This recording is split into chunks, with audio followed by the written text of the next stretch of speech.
are a winner. Stand tall, be proud. In the face of doubt, you shout it loud. Feel the strength, let it in. With every step, you're gonna win. You are a winner, feel no pain. You are a winner, feel no pain. Yeah, I woke up feeling like a champion. Every move I make, I got the stamina. Eyes on the prize, never lose sight. Grinding every day, pushing through the night. Got the fire in my soul, never back down. In the ring of life, I'm the one with the crown. Sweat and tears, yeah, I paid the cost. Every battle fought, I'm never lost. Hit the floor, feel the winner. Stand tall, be proud. In the face of doubt, you shout it loud. Feel the strength, let it in. With every step, you're gonna win. Every challenge met, every goal in sight. In the gym, on the grind, it's a warrior's fight. From the bottom to the top, yeah, I've been there. With the heart of a lion, I face the dare. No fear, no limits, just pure drive. In the race of life, I'm alive. With every push, with every strain, I'm a winner, feel the gain. Hit the floor, feel the power. In this moment, it's our hour. Rise above, break the chain. You're a winner, feel no pain. You are a winner. Stand tall, be proud. In the face of doubt, you shout it loud. Feel the strength, let it in. With every step, you're gonna win. In this moment, own your name. You are a winner in this game. You are a winner. Stand tall, be proud. In the face of doubt, you shout it loud. Feel the strength, let it in. With every step, you're gonna win.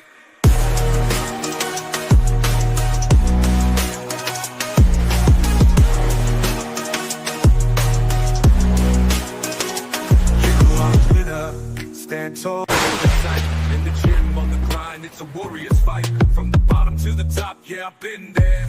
With the heart of a lion, I face the dare. No fear, no limits, just pure drive. In the race of life, I'm alive. With every push, with every strain, I'm a winner, feel the game. In the mirror, what do you see?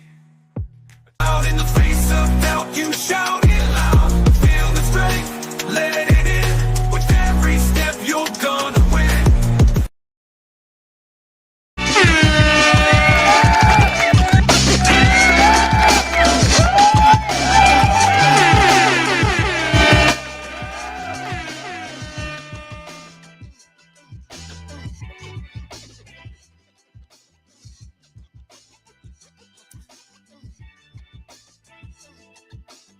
Hey, hello everybody watching us live. Welcome back wherever you're watching us from. It's lunchtime here in Detroit, Michigan.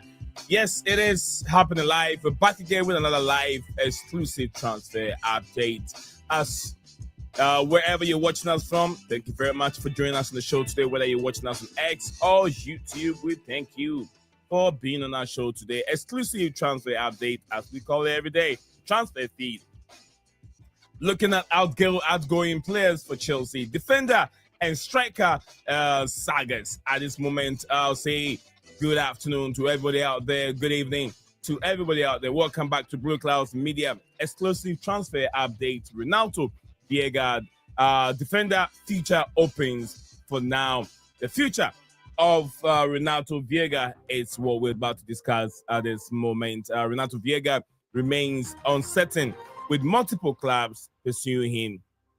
Borussia Dortmund has approached Chelsea, but consider his valuation very expensive. Chelsea is only looking for permanent transfer. Viega, who spent last season on loan at Juventus, seeks regular first-team football, and Juventus has also rekindled their interest in the young Portuguese international. Datro Fofana, another young talented striker Chelsea brought in a few seasons ago. Now suitors emerge for the player.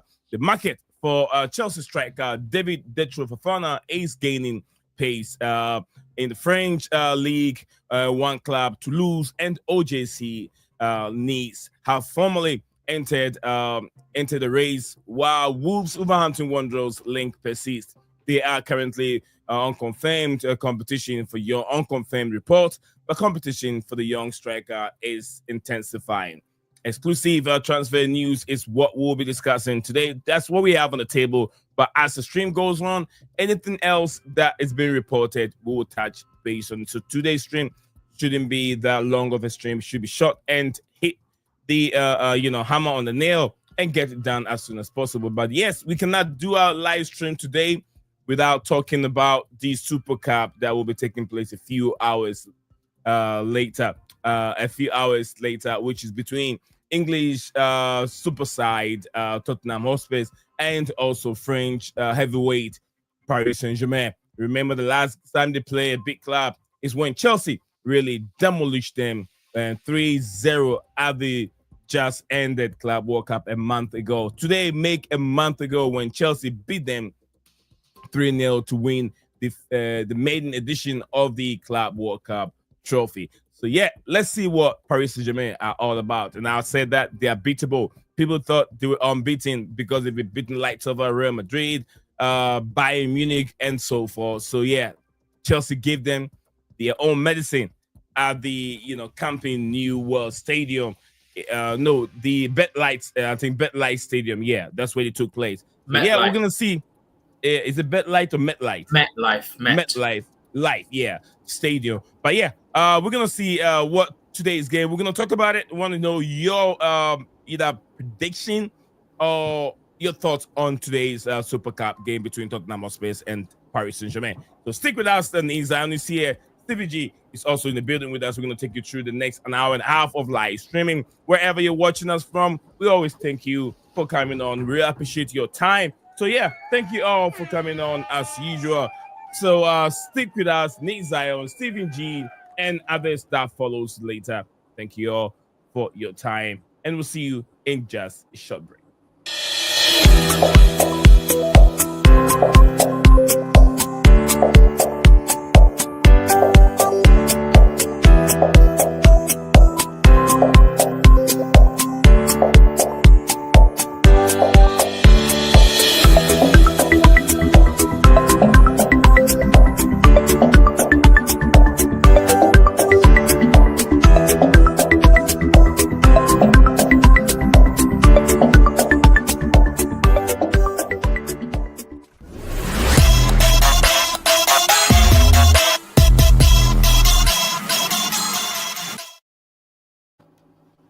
Thank you very much and welcome back again to the live show. We are here with an update on Chelsea FC. Outgoing players. Datro Fofana is in the news, and we also have Renato Viega and Disasi also in the news. We'll be looking at all these outgoing players and what's likely for them to leave. Datro Fofana, you guys know, young Ivorian striker who Chelsea brought in a few seasons ago and still on the verge of leaving. But big up to Cole Palmer. I see you, Cole Palmer. In there. Big up to Mutinda. Yeah, Mutinda Alan. Big up to you, and big up to my man Mo from the BlueClouds YouTube channel. Big up to you, man. I hope you're doing well. And Inkim in Mecca. Big up to you in Mecca, Inkim. Big up to everyone joining us on this wonderful lunchtime here in Detroit, Michigan. And Cole Palmer said the news has slowed down. Absolutely. So you focus on outgoing players because as a content creator, we definitely have to pull out some content which is more also relevant to you guys in terms of outgoing players. We focus too much on incoming. Let's focus on outgoing players too. Mutunda Alan said, hello guys, my concern is about the Xavi Simons deal to Chelsea. Please, any update? At this moment, I haven't got any update. All you're gonna hear is that the player, the player can't wait to join Chelsea. The conversation between club and club to club is going on, and the player has accepted personal deals. These are news that they keep recycling the same news over again. So that's why I didn't even bother to look at it if there is any update right now. But a previous hours ago, I checked it. A few hours ago, there hasn't been anyway. Yeah, there hasn't been anything new. So yeah, thank you very much for asking. Anyway, big up to Mo. Since the guy said, hit the like button. You know how to do it. Yeah. comment, and subscribe. Absolutely. We need the likes. We need those likes. We need all the likes as much as we can. If you can get 60 before we hop off this show, I'll be very, very happy. And I'll call it a wonderful day. You get what I mean? Although it's sunny out there, not super hot, beautiful day. Let me enjoy the day by dropping the likes on today's stream. Smash that like button. All right. Big up to everyone. In camp in Mecca said, I hope Xavi Simons, the deal happens this weekend. We all hope for the best. Absolutely, brother. Wherever you're watching me from. Do what, Steven? It won't happen this weekend. Well, Steven said it won't happen this weekend. I said, I hope it happens. If it doesn't, it will definitely happen. I want the deal to happen, yeah? Let's not get confused here, yeah? I want the deal to happen. I'm not saying you don't want it to happen. From what your perspective is, you don't think it's going to happen this weekend. And I'm saying I hope it happens. Yeah, I'm just trying to back him up. Like, I hope it happens. But yeah, I get what you mean. Please update the story about Xavi Simons. Nothing new yet, Mutinda. Nothing new on Xavi Simons. Thank you very much anyway for tuning in as usual. Chelsea paid 35 million for Alejandro Garnacho. Wants a 45 million spot mid-set after Xavi Simons deal done. All right, so yep. Let me go to Steven here in a second. So Chelsea and Leipzig has agreed deal of 60 million for Xavi Simons for it to happen. A player has a level of sportsman. I don't think so. I don't think there's been a specific price of being accepted. Chelsea will not pay 60 million. I don't think Chelsea will pay 60 million for Xavi Simons. I don't know. Garnacho might happen by this weekend from Mo, giving us a finger cross. He believed that Garnacho deal can happen this weekend. Alejandro Garnacho. What do you think, Steven? Garnacho ain't happening this weekend either. There's like a 20 million difference in valuation. So if Chelsea keep to their valuation, I said it, I think yesterday, if Chelsea stick to their valuation, Man U stick over for a second, I'll be right back. No deal to be done. Steven, take over for a second, I'll be right back. We're going to start from Renato Viega.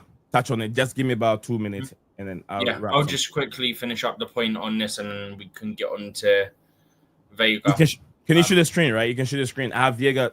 I don't know if I have to. You haven't put it to present yet. I thought you can do that. No, I mean, it's not showing in StreamYard. Okay, gotcha. But go ahead with it. I need just 2 minutes.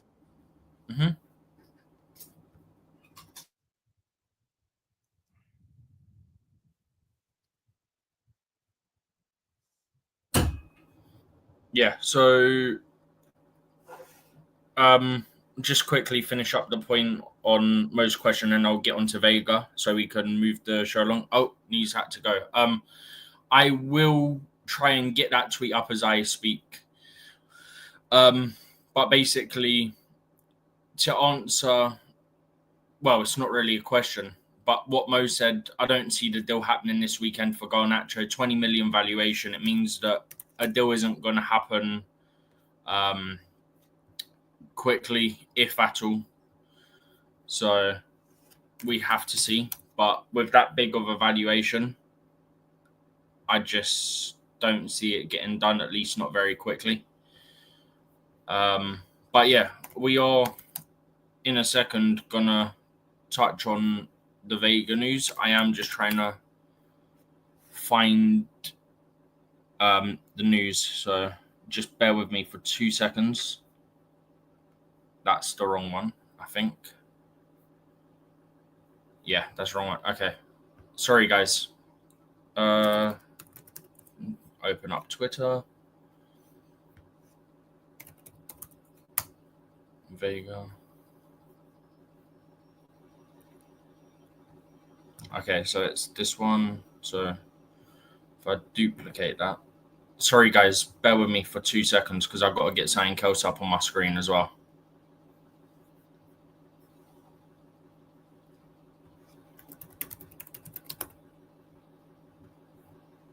Where are we? Let's go to share screen. And here we are. Right. So this is what he's referring to. this tweet by Fabrizio Romano saying that Vega's future remains open as several clubs keep moving for the defender. Borussia Dortmund made an approach to consider a possible bid, but still deemed as expensive as Chelsea only consider a permanent transfer. So to me, that sounds like they being Dortmund, only want to do a loan deal, or they want to do a very cheap deal.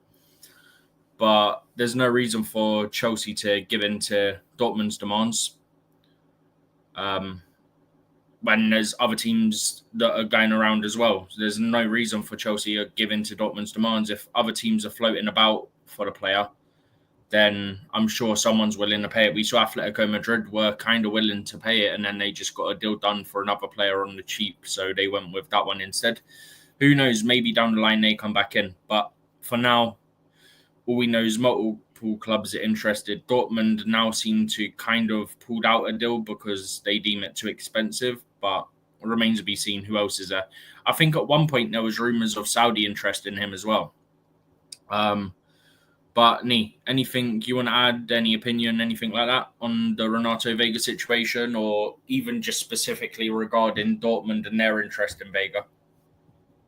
I mean, with Dortmund, just like we said earlier on, they're not willing to make deals permanent. They're always looking for loan deal. But also, let's take it that way.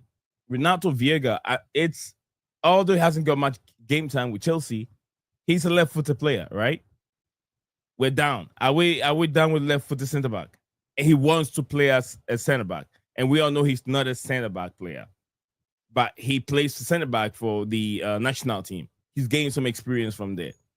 Do you think there's a time that we can benefit from him trying to play as a left centre back, where he can even create more competition for our left back? Because Achampon is not a left-footed player.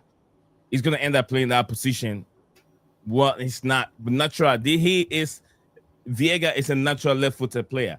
We're going to have Viega, we're going to have Levi Colwell, and have Badiashile. Tall players can be good in the air when he's given that chance. Don't you think this is the time for us to utilize this player in that position? Personally, my opinion on the situation is that Veiga as a player has burnt his bridges at Chelsea. I've said it multiple times now, but just to put it out there for anyone that's new to the channel, he was signed as kind of like a centre mid, defensive mid, and left back option to cover those two positions of the pitch. Right. To my knowledge, he had not played at centre back any previous time, at least not more than maybe a couple of times. But primarily, he was like a midfielder or left back, kind of depending how you look at it. He was mainly playing left back and sort of defensive mid, centre mid. So you knew what you were signed to do. You knew what positions you was going to play. And then we get to January, and by that point, you've played, 1 or 2 games for the national team at centre-back. Magically, oh, now I'm a centre-back, guys. I want to only play centre-back. Well, you was never a centre-back when we signed you. We signed you for something specific. You were doing well in that area. And this is where I get annoyed with the player. Because you wasn't playing centre-back, and you were still getting those centre-back opportunities for the national team. Correct? Therefore, what is the problem with staying and playing in the positions that you had been playing in, because you are still getting those opportunities at centre-back for your country? Your positions that you played for Chelsea did not harm your chances of playing at centre-back for the national team. Yeah. So there was no need for you to burn your bridges and say, I only want to play centre-back now because I'm playing there for the national team, because you are still getting those opportunities. Because Chelsea at no point played him at centre-back. I mean, Steven, I understand that players do that. I think we played him there once, maybe, when we had, I think we had Cucurella, Veiga, I want to say Gusto, and I can't remember who else was in that defence. But I think he was either playing left-back or centre-back that game, and then Cucurella was either left-back or centre-back, whichever one Veiga wasn't playing, obviously. But this is what I was trying to say. I understand he might have done something, and I don't think he's even done worse. Look at what Alexander Isak is doing right now. With I'm not trying to compare both, but I'm trying to give you a little But both scenario that there's a chance. basically wanted to move out the clubs, so it's kind of the same. Yeah. Okay. Yeah. I mean, similar thing. Both So what want I'm out. saying is there should be a chance. There should still be a second chance. A lot of players have done that. I'm sure one point in time, Diego Costa even did that. You get what I'm saying? Diego Costa did that, and if he had his way, they gave him a second chance to the football club. And Isak, I'm sure there's a second chance. Costa wasn't the issue. Conte was the issue with Costa. Conte was the one that was being the problem, and that's why Costa ended up leaving, because of Antonio Conte. But what I'm trying to aim at is, don't you think he can get a second chance and fill in that space? Because I don't think that Chelsea will worry if Levi will return and then he's, the manager gets trying to ease him in, trying to help him with his injury for him to recover, and having maybe later on we have Viega on the bench. I don't think he's going to worry because he knows that Levi Kowal is a preferred player that plays in the left, in the left center back role. So me coming in, I'm just filling that void. But if things goes on where he plays that position much better and does it better than Levi Kowal did, don't you think that can even help him secure his position and even help the team? Let's look at it that way. Let's look at the team. Forget about him and thinking of playing, wanted to play as a center back, but he was being brought in to play as a left back. Let's not look at that option because the left back position is gone. I mean, as I put it the other day, right? My thing is, ideally, we'd get another centre back. Ideally, yeah? Whether that's a permanent or that's a loan, whatever, right? Ideally, we get another This season? You're talking about this window? Yeah. I doubt. Ideally, we would get someone else, yeah? Okay. But when you look at it as, okay, Chalobah's there, Tosin's there, Josh Champong's there. I mean, when he comes back from his injury, Badiashiel's going to be there. Fofana's there at the moment. Hopefully, for once, he can stay fit because he is actually a top player. We just need him to stay fit. So it's not like we're technically lacking options. That's why I'm saying ideally we would. Put it this way, right? To put it another way. Say we go into the season, right? We know Fofana could potentially, keyword being potentially, be in the squad this weekend, right? So Fofana's basically fit at this point. He's been training and all that stuff, yeah? So if we assume that he's fit for this weekend, right? You've got Fofana, Chalobah, Tosin, and Joshua Champong that are currently fit. Badiashile, we have no idea what's going on there, but who knows? It could be another couple of weeks till he's back, maybe after international break. Who knows, right? I don't think we've heard an update on him from what I can remember. So at the moment, we have 4 players who can play centre-back. Yes, all of them are right-footed, but also don't forget, Josh Champong also covered left-back in the Conference League as well. He's also played left centre-back in pre-season as well. So it's not like it's completely new for him to play there. And also, I mean, you look at it, how many times do you see teams play with 2 right-footed centre-backs? It's not an issue. Just in an ideal world, you'd argue, I want a left-footed centre-back and a right-footed centre-back so that because the dimension of the way he carries the ball would be play those balls into the wide areas from that side. If you've got a left-footed player, it's easier for that left-footed player to whip the ball around if someone's closing them down to, say, your left back or your left wing. And also clearance. If it's a right-footed player, they've got to put it into midfield to get it back out. Yeah. Clearance purposes, a left-footed player is definitely going to clear the ball much better than a right-footed player. Well, it's more natural for them to do it to left. Although, I think Josh used his left foot a fair bit, if I remember rightly. I'd have to go back and watch it. I was actually, over the next few days, planning to go back and rewatch that pre-season friendly from, I think it was Leverkusen he started, wasn't it? It was the Friday night one. And I was going to go back, watch that, see how he set up, see how he played, because obviously he's an option at this point due to the injuries.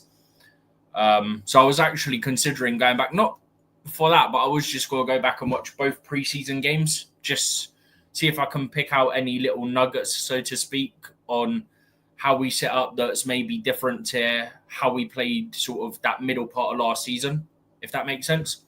So I was considering doing that anyway. So it gives me a good excuse to go back and do that now.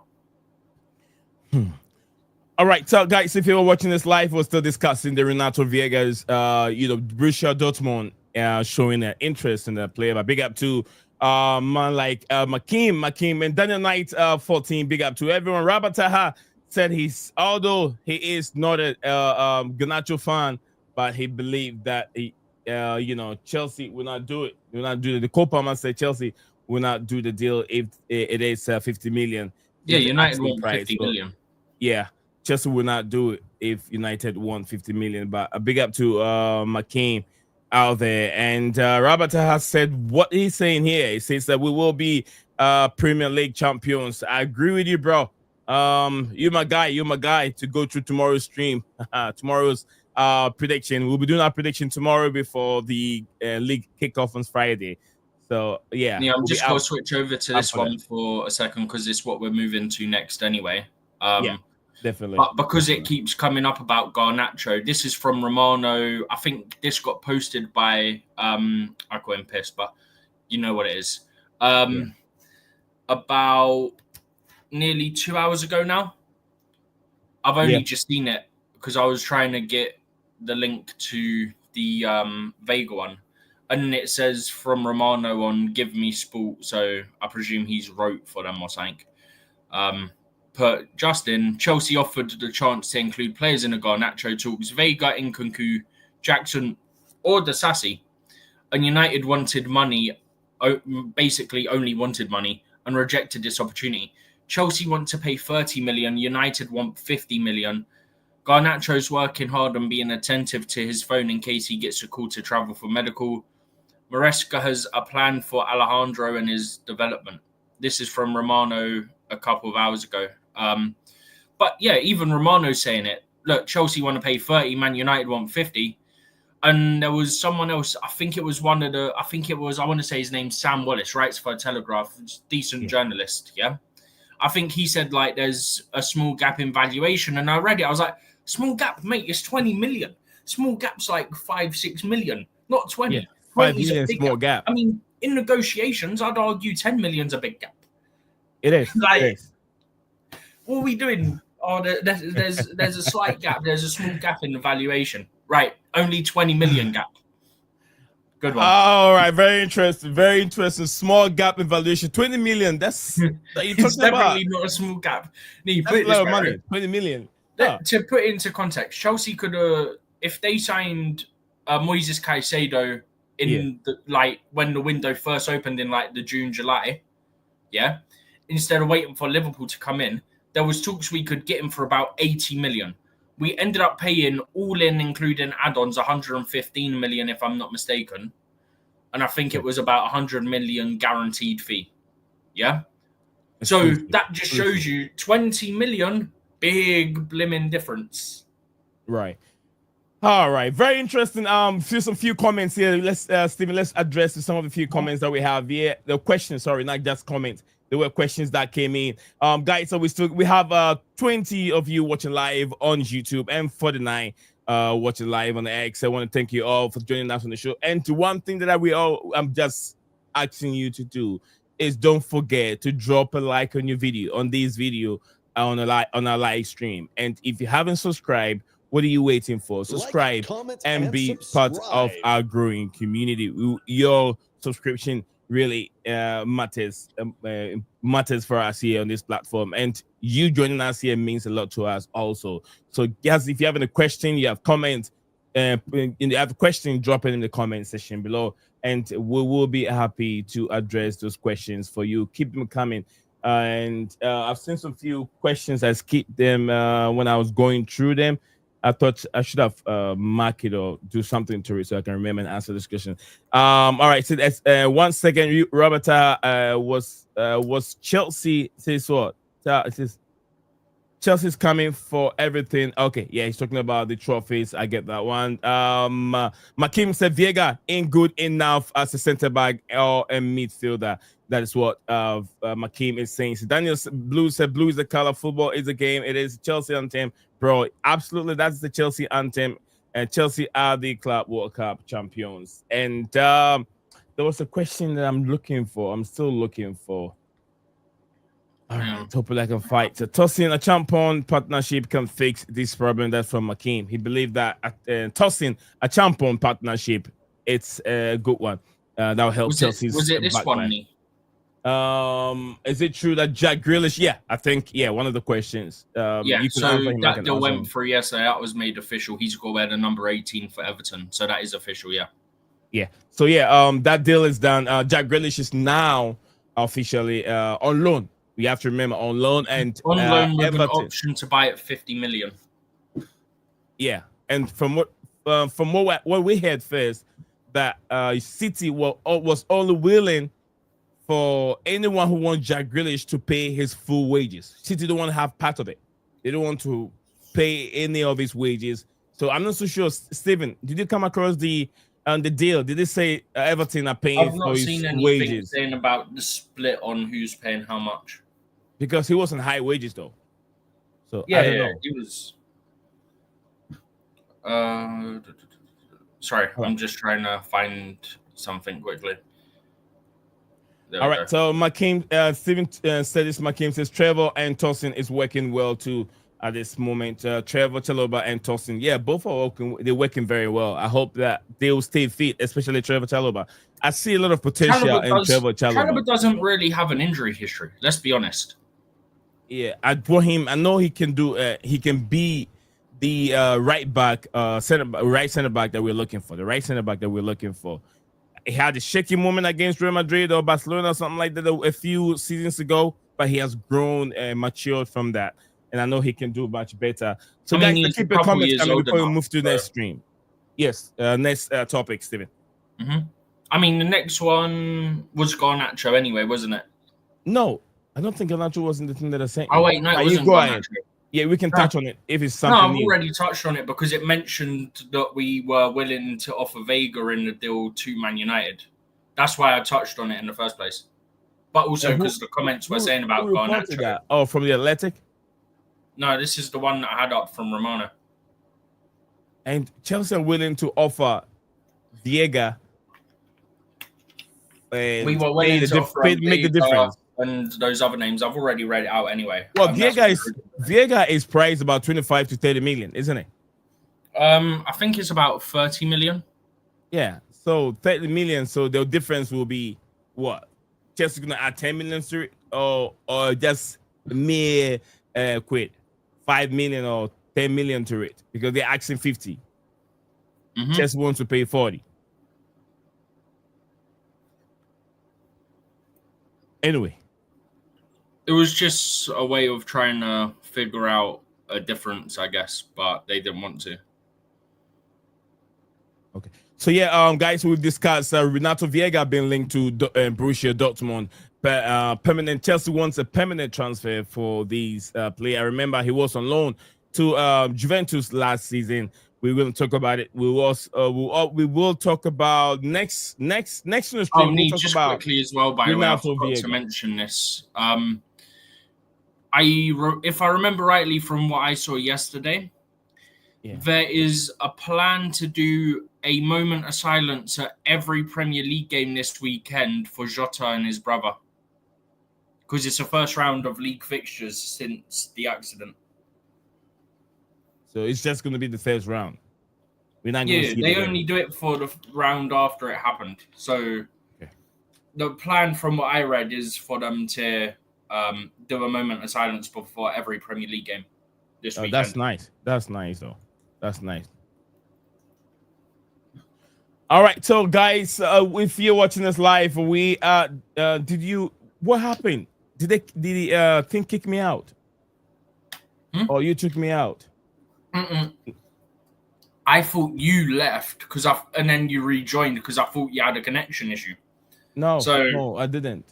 You shared literally. I kid you not. You shared your screen. Yeah. And then as you got up, you left. So I thought you had to leave like the studio to do something on the computer or something because it was bugging or something. So I've got it up on my end instead, and that's why I ended up sharing this as well. Oh, okay. No problem, Steven. Guys, if you're joining us, the next on the bill will be Datro Fofana. Fofana is the guy on the screen to talk about right now. We'll be discussing the Toulouse and OGC. OGC needs interest in the race for Datro Fofana. Steven, what has Chelsea did? Chelsea did do anything wrong to this guy? Or do you think that would you say he had a first chance at Chelsea? Did he get a fair chance at Chelsea? A fair chance at Chelsea? I think I think it was just one of those where we planned to loan him, and then if he developed, fine. If he didn't, then we'll sell him. But he ended up getting a few injuries, or at least one major injury last season, didn't he? And he ended up doing his rehab back at Cobham. So he had at least one major injury in the last couple of years. So he has some few loan spell. He's been to Burnley. He's been to Watford? Yeah, he's been. No, I don't think Watford. He went Watford. I don't think. He's been at Burnley. I know. Where else has he been? He's been to Burnley. He's been somewhere else. Is he the Spanish league? No, he went Turkey last season. Oh, Turkey. Yeah, Turkey rather. But what has gone wrong for Datro Fofana? I think that we have to move him on. We have to move him on. That's what they're trying to do. Yeah, move him on. Let him get game time. But so we can free up the wages. Is he one of the players on 50K a week? I have no idea what he's on, to be honest. Let me see what he's on. Hopefully I can get. I'm trying to find where he had his loans. I think it's only two loans. He's had 3 loans since signing for Chelsea. He went on loan to Union Berlin. Okay. Then he went on loan to Burnley. And then he went on loan to, I don't know how to say that, but it's a Turkish team. And that's that Turkish team last season is the one where he ended up getting injured and coming back to Cobham to do his rehab. So yeah, dude makes almost about, I would say, 120 a week. If I was to guess. Huh? He makes a 120 a month. 120 a month. Is it 60? Is it 30? Fofana make 30 a week. Oh, that was a good guess. I didn't even have this up. I said I guess he'd be on about 30K. Yeah, he makes 30K a week. That's a lot of money. Not really. I mean, in footballing sense, it's not really, but not when you consider some of the money that academy graduates get for just playing a couple of games. Now they get a new contract worth silly money. Yeah, but anyway, he makes 30 grand a week. So, in the month you're talking about 120, isn't it? 120 a month. That's not bad, man. That's not bad returns for a young player. 120,000. Not bad at all. No, not at all. So yeah, the price out there. We gotta get some few. Who are with Kendrick Pierce? He's unknown. Mike Pender's also unknown. Mari Kelly, he left, right? No, not as far as I'm aware. He hasn't. I thought he signed a new. Caleb Wally also on loan. He's making 2,000 pounds a week, and Alfie Gilchrist, who is also on loan. Joshua Champo make 5K. Trying to sell. I mean, Joshua Champo the wages has to go up. He's making five grand a week. That's not enough. There's no way a Champo's on 5 grand a week. So remember we had this about a month ago. I had this list about a month ago. So I don't know if it has been increased or still stays at 5 grand. You get, but probably more. He makes like 10 grand, maybe. All right, Renato Viega, he's making 25 grand a week, and Georgi Petrovic making 25. He's on loan right now. He's at Burnley. He's being sold, so that will cross this one out. David Fofana 30. I said, man, Marcus Bettinelli also. That so we Bournemouth. Bournemouth, yeah, Bournemouth. Marcus Bettinelli, 35 grand. We have days off our list right now, so we're saving money here. David Fofana, Marcus Bettinelli, we're saving money here. Then we have David Washington. Is it been sold back to the Brazilian club, or is he on loan? No, loan. On loan into back to Brazil. He was making 40 grand a week. Dude is making 40 grand a week for academy player. I've got no idea. We got Leslie Oguchukwu also off the list. He was making 45 grand a week. Romeo Lavia, 45 a week. Lavia, 45 a week. Nah.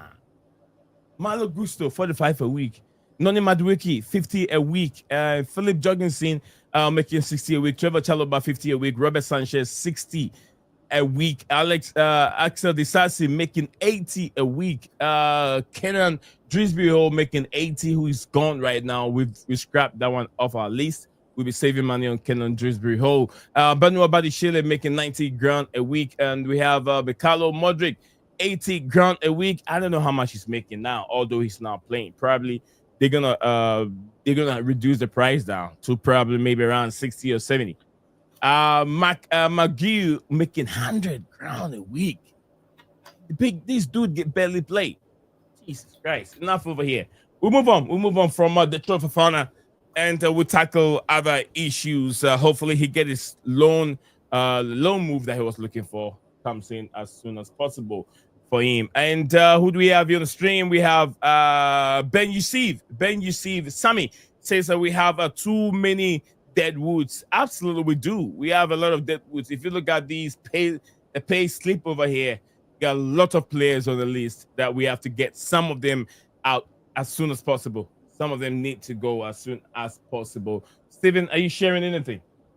No. Okay. Like, I'm sharing my screen, but that's more if what's it called? Not to put up on there, but that's more if something comes up, I can quickly get over to it. Okay. Sounds good to me. All right, so we've discussed Renato Viega, Datro Fofana. Anything up on your screen from the recycling guy? Anything up on your screen, Steven? Romano. Yeah, Fabrizio Romano. Guys, please don't forget to drop a like on the video. 26 of you watching live on YouTube, and we got 47 on X, aka Twitter. So wherever you're watching us from, me and Steven G is asking you to drop a like on the video. If you're first time also watching us live, don't forget to like, subscribe to the channel, and stay updated for all things transfer news and breaking news coming from our platform. So yeah, be part of it. Our growing community. My network is not that bad. I think it's I got maybe 70% signal right now, better signal. Hopefully it's dropped down again. But anyway. Would you say any? No, I was looking at my network. News. We've discussed Viega. We've also discussed Borussia Dortmund interest in Viega. What would be the preferred place for Viega, Steven? Would you say stays in England or go to abroad? I'll say, look, give him another chance. But if we believe that we have a champion, it depends who's in for him. Yeah.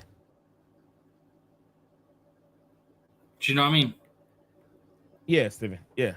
Like, if it's a Premier League club that's maybe mid-table or something like that, and they're willing to offer us what we want, then go for it. If it's an abroad team and they're willing to pay what we want, then you go with that. It is what it is. So long as they're willing to pay the fee, I don't mind. Just ideally not one of the teams. I think he's a quality player. He just burnt his bridges, and the thing is, at the end of the day, you weren't signed to play that position in the first place. You're a young player. You shouldn't be making these demands that you're trying to make. That's my view on it. Oh, yeah, big up to you, DJ. To you about the Linkney.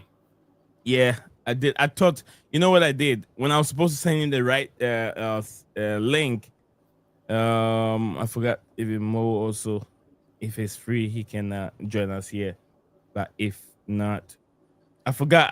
I ended up saying sorry, wrong link, and I forgot to put the link back in there. Sorry, DJ. Sorry, Mo, and then Dan. Everyone that I sent the link to, I apologize for it. All right, we'll move on. We move on from there. Okay.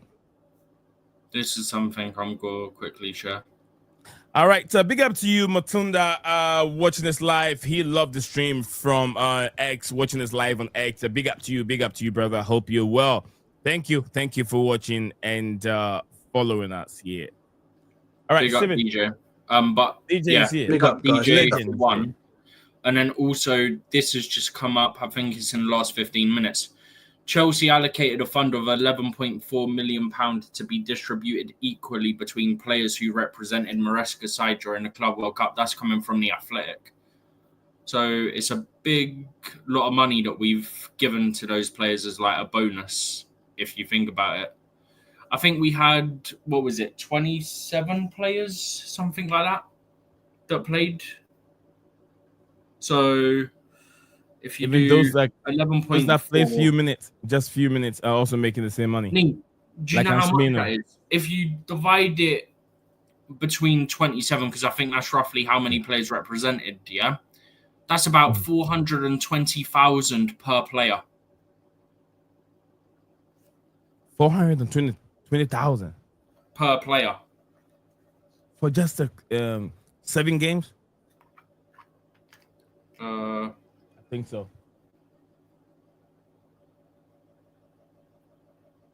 Yeah, about 7. Yeah, I was trying to do the maths on it. Yeah, about 7 games. Yeah, about 7 games. Makim said, let's not forget McGee was a big deal before he went to Chelsea. Is that why he's on high wages? All right, Makim, thank you very much for that information. Also, big up Makim. And let's hear from DJ. We have Scala here. DJ, good evening, sir. And how is your day going so far? Yeah, good evening, guys. Yeah, all good, man. All good. Just I guess you got back. could say good evening. Good evening. I was going to say that. You're I've had a busy day at work, man. Obviously just got home. Saw you guys on. I thought I'd just jump on and do what I usually do, come and join you guys on the stream. I've noticed you guys have covered quite a few things which is good. I've just also seen some other news that I've just seen now, which is I saw it as breaking. I don't know how true it is, but I'll talk to you guys. I'll try to DM it to you guys in if I can in a minute. It's regarding one of our players. Yeah. Who was it from? Do you know? This guy. I don't know how true this guy is, but he seems to be tweeting quite a lot out. I'm just going to get the guy's name. If I go on it now, I'll cut you guys off. But I'll try and see if I can do it without cutting you guys off. What I'll do is if I cut off you, I'll send you both the DM anyway. And if I cut off, I'll just come back on again. All right. Okay. No problem. Hold on. All right. So while DJ sketching that, if he knows what player it was, I might be able to find it. Hold on 1 second, guys. All right. Can you guys still hear me? Yeah, we can hear you, DJ. Okay, whilst you're checking that out, let's talk to Scala. Scala for a second. Scala, welcome back to the show. And how are you doing this? How are you doing, sir? Yeah, good to be back. Yeah. All good? Much. Yeah, all's good. I've been trying to stay away from United for the past couple of days because they are doing this cringe nonsense stuff with the third kit, which I've got no interest in any of this kit reveals. I'm actually tired of all this. I used to get excited probably 6 or 7 years ago. Yeah. I don't really care about it anymore. It's just a shirt. It matters what you win in that shirt. No one cares, I don't know about no one, but I certainly don't care about kit reveals or how many kits we are having. Or is it a retro shirt? Is it a new shirt? No, not interested, man. Literally don't care. Just win something in it. Make the kit memorable by winning it, not by hyping it before and trying to. I know why they do that. They want to sell it as much as possible. But man, try just to stay away from all that. I was just listening to DJ. I think I know who he might be referring to because I was on his timeline just before I came onto it. So apparently. There is not any much transfer news today, but I was just reading and it looks like that bid might be imminent for Carlos Saliba. Saliba. Probably around. I don't know. He didn't mention when, but it just said imminent. So yeah, it has to be imminent because we already made a discussion with the player, and we have agreed personal terms with Baliba. We have not agreed, but it won't be a big issue. It's like on 12 or I don't know 20 grand. He's less than on academy player wages, so it should not be an issue. So So yeah, how much is the asking price? I had this over yeah, we 100 don't know million. that. Yeah, it could be more than that because they think that because his ability and his potential is same as Caicedo. So why should we sell less for less than what we sold him to Chelsea? Also, United are the only club there, and we are already we are desperate for that player because we need someone in that position, and we have got no one. We don't. I don't even know like who others we are looking at. I know we were trying to look at some players like Douglas, Luiz, and all those guys, but they don't solve that issue. It's a very big issue who plays next to Bruno. So yeah, I mean, I don't know how true that source is, but yeah, it looks like we might be moving in because we have already made it clear we're not going for the goalkeeper. That's done. I think Onana. It is Onana or bust for the next season because we wanted to get this a Belgian keeper on loan, but those guys are not interested. They want us to give them like 35 million, which we don't have. So yeah, I think the last what's like 3 weeks left. So I think all of them would be looking towards we are signed to sell Sancho, Anthony, and Garnacho, plus probably bring another player in. I think that could be a window, and that player has to be a believer. So I'm assuming United have something around 70, 80 million. I don't know, in the bank without sales or probably with sales. Okay. So yeah, that's the only update today, man. Otherwise, they're just been doing that whole kit reveal, retro kit. I don't know if you have seen it. It's like the third kit in the one which Cantona, punched up that Crystal Palace fan. So that's our third kit. If anyone gives Do a you know shit it's you about very quite much, amusing me? Do what, Steven? You know it's quite amusing, and you've shared my screen, I think, as it's come up, yeah? So this got put out a few hours ago. I've only just seen it. So talking already done about that. not caring about kit reveals, I already did mine. Chelsea's third kit's got to be a throwback kit. Yeah. And I already just registered happened it. to see it as Scudder was saying, like, he doesn't care about kit reveals. I was like, the timing of this couldn't be much better. All right, people, that's the voice of Scala United. That's a man from Manchester United. We have DJ here. We have a man like Makim also in here. DJ, when you're ready, just unmute yourself and you can jump in as soon as Makim is done. Makim, welcome back to the stream and good evening. Big up to you. Mamadou Tar, big up to you. He said, what did he say here? He said, Chelsea forever. Then big up to man like JC. JC, it's been a while since I heard from you. I hope all is well, JC. But let's hear from like Makim. Makim, good evening and welcome back to the stream. Yes, sir. Yes, sir. Yes, sir. Big up everybody. Big up everybody. Big up, Makim. Big Up up, to bro. Chelsea. Up to Chelsea. You know how we do. We're carrying on as champions. I love everything we're doing so far. It's just the kids. I don't know about that sign. The world champion sign, the positioning of it. I don't know. They've moved How it do you up, guys? haven't they? It looks a bit mad. What do you think? They've moved it higher. Yeah, I It's don't know. not- Do you think? It's I not don't know. dead That center it don't look between it. the Nike tick and the club badge anymore. It's slightly higher. Yeah, that looks so awkward. It actually looks weirder now with that new positioning. Yeah, yeah. I'll see if I can But find a picture for no, it. we're doing good. I'm happy what we're doing. The progressions, and I'm Yeah. surprised that Mark Geary was like earning 100K a week and still earning 100K a week. It goes to show you the hype behind this kid before he came here. I mean, how old is he now? He's not even 20 yet. He was 18 when he joined, right? 19 19 when he joined. So he should be about 21 right now. Wait, Gee, sorry, 19, yeah. Yeah. He He's should be about 19. 21 now. Yeah, 19 or 20. Yeah, I'm double that's checking now. potential, man. Yeah. Yeah, He's 19. He'll be 20 in January. that's insane.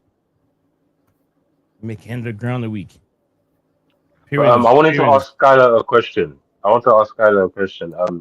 Do you guys not think you need to work on your defense? Like, is this gonna be it, or was it end or be all, Baleba? Like, how does this work out? Because Disasi seems like a good addition, man. Like, that's a good foundation. And Kunku, why refuse that? Yeah, because we are not trying to get back into relegation zone. We are trying to get out of it. So we don't need your garbage. So I saw Disasi is being linked with Wolves and all those guys. So yeah, we are good, man. We have like 7 or 8 defenders. We don't need a defenders. We definitely we don't need another number 10 in Nkunku. Yeah. Oh, he's your centre back now. Your front centre back. Yeah, we are playing 3 centre backs. So we've got Lenioro, Delict, and at the moment it looks like Maguire, which I'm not too happy with. I hope we can get like Aiden Heaven, someone like that, because we need someone with left-footed centre back. And I'm not trying to see there. I'm kind of done with this guy. Who's this? Lisandro Martinez. I'm kind of done with him. I'm not interested in him anymore. I mean, just irritating, man. He's like a Fofana, just always injured. You need more than that. You need more than that. Yeah, we have enough. We are going to play 3 centre backs. We are in only one competition. We have Luke Shaw who can play centre back as well. Really, really. Okay. All right, let's move it. I just love it. Man United. We got more questions for Scala. Throw it at Scala. If you have more questions for him, throw it at him. Also, I think the only thing we've got left to cover for today is Disasi, right? Yeah.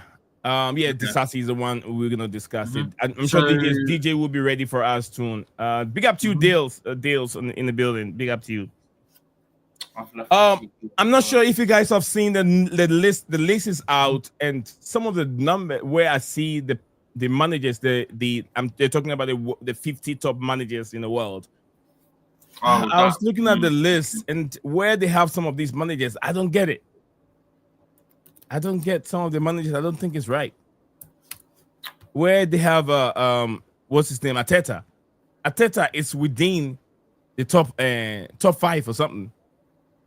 I'm getting it up now. I'm going to share my screen. Arteta is within top 5, if I can remember.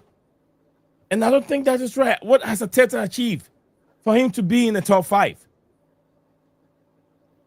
So I've got it up now. I don't know if you've put it up on. What was that, Makin? Yeah. No, he's kind of good. Like Arsenal. That's one, because it's hard to. But I hate to give them credit. They play the best football, really. If you really think about it, they just don't have the personnel to win.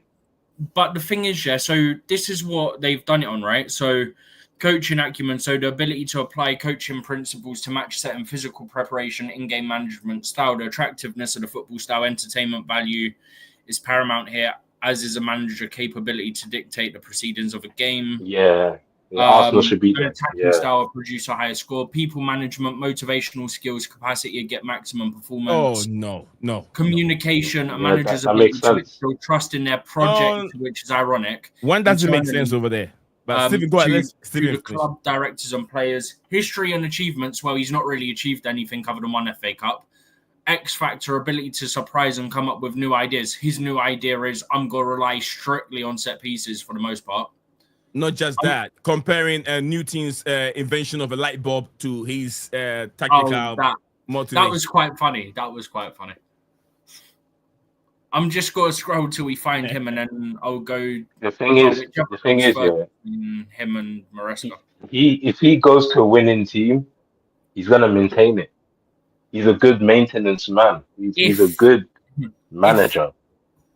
Mackin, Yeah. Arsenal's a bad team. I'm just saying, if he goes to a good team, a winning team, he would know how to maintain that form.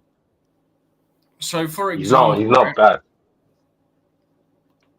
For example, just quickly, because we haven't got long. So, Maresca came in at 12th, and we've not even seen Arteta on this list yet. Yeah.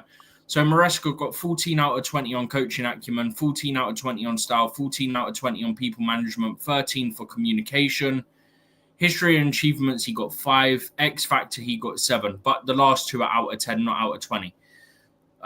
Then they go into a whole detailed thing about in only his second year and like all this. So I'm not going to go through all that because it is quite a bit. But they've got a key stat here. Chelsea used a record 39 players last season.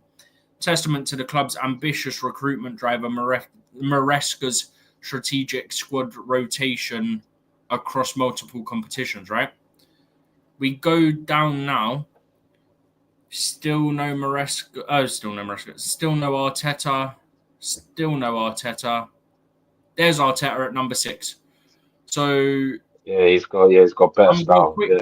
I'm gonna quickly screenshot what they've got for his coaching and all that. Yeah, I'm gonna send it to me, and then that means I can get it up on my screen on my end whilst also scrolling back up to Maresca so that we can look at what they've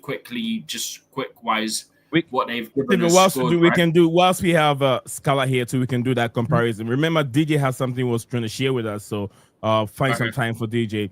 But then we can pay attention to the comments. Also, Mas and Anthony. Yeah, Anthony over there. I've seen your comment. Dales also.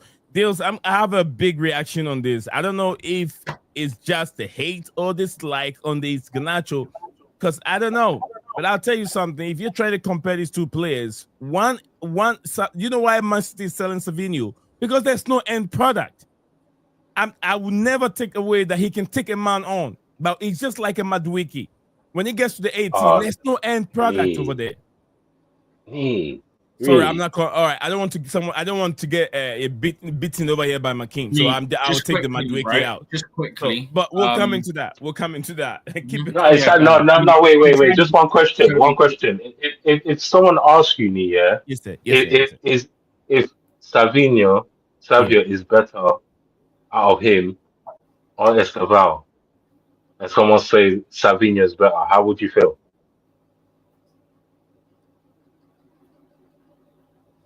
I mean, it's there. I'm going to challenge the person because that's not true. Because Savinho and Esteban has end product, where Savinho doesn't have end product to his game. It's just like Doku. Doku is not far off Savinho. They are similar players, no end product. Doku is the same thing, doesn't have end product. He will take you or he will dribble you. He can't score a goal. Savinho is the same thing, but Estevao will score. He can miss one. Second, he will score. Third, he will score. Yeah.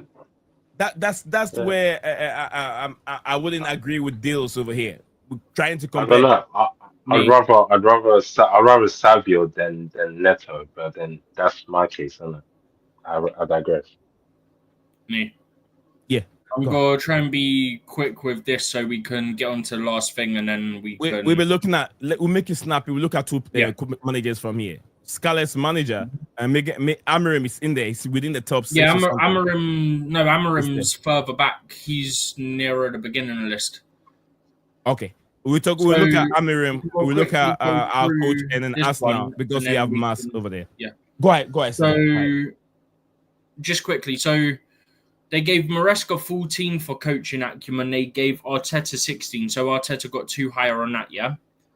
For style, Maresca got 14 again. Arteta got 16 again. So, Arteta's got 2 higher again. People management, they've given Maresca 14.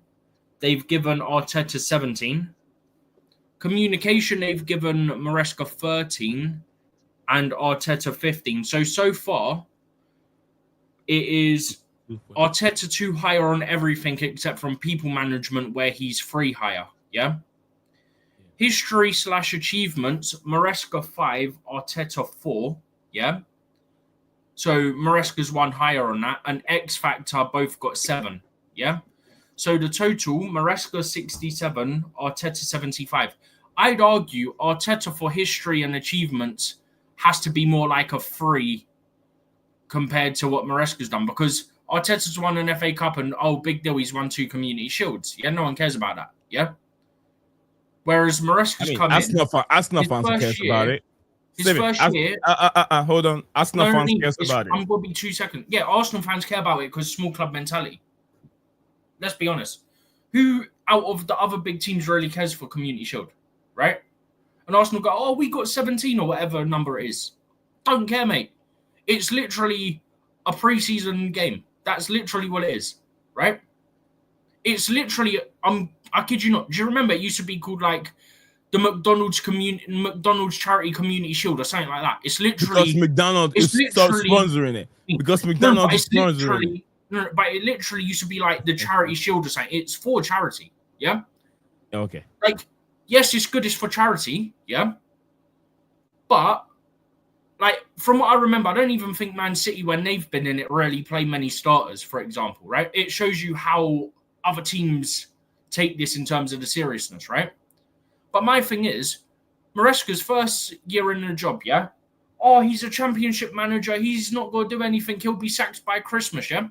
Came in, got top 4 in his first season, yeah?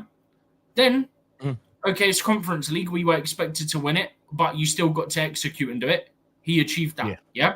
Imagine if we didn't, how much abuse he would have got, right?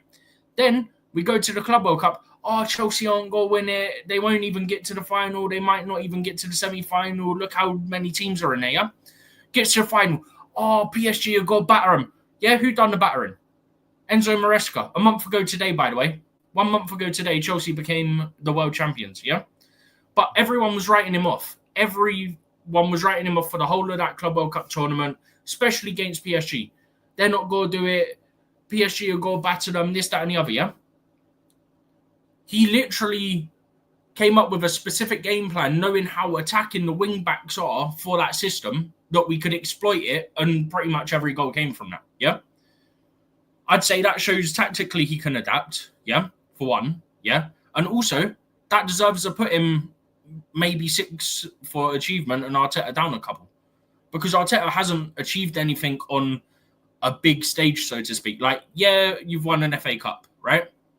And yeah, you've consistently got Champions League and second place, right? Yeah.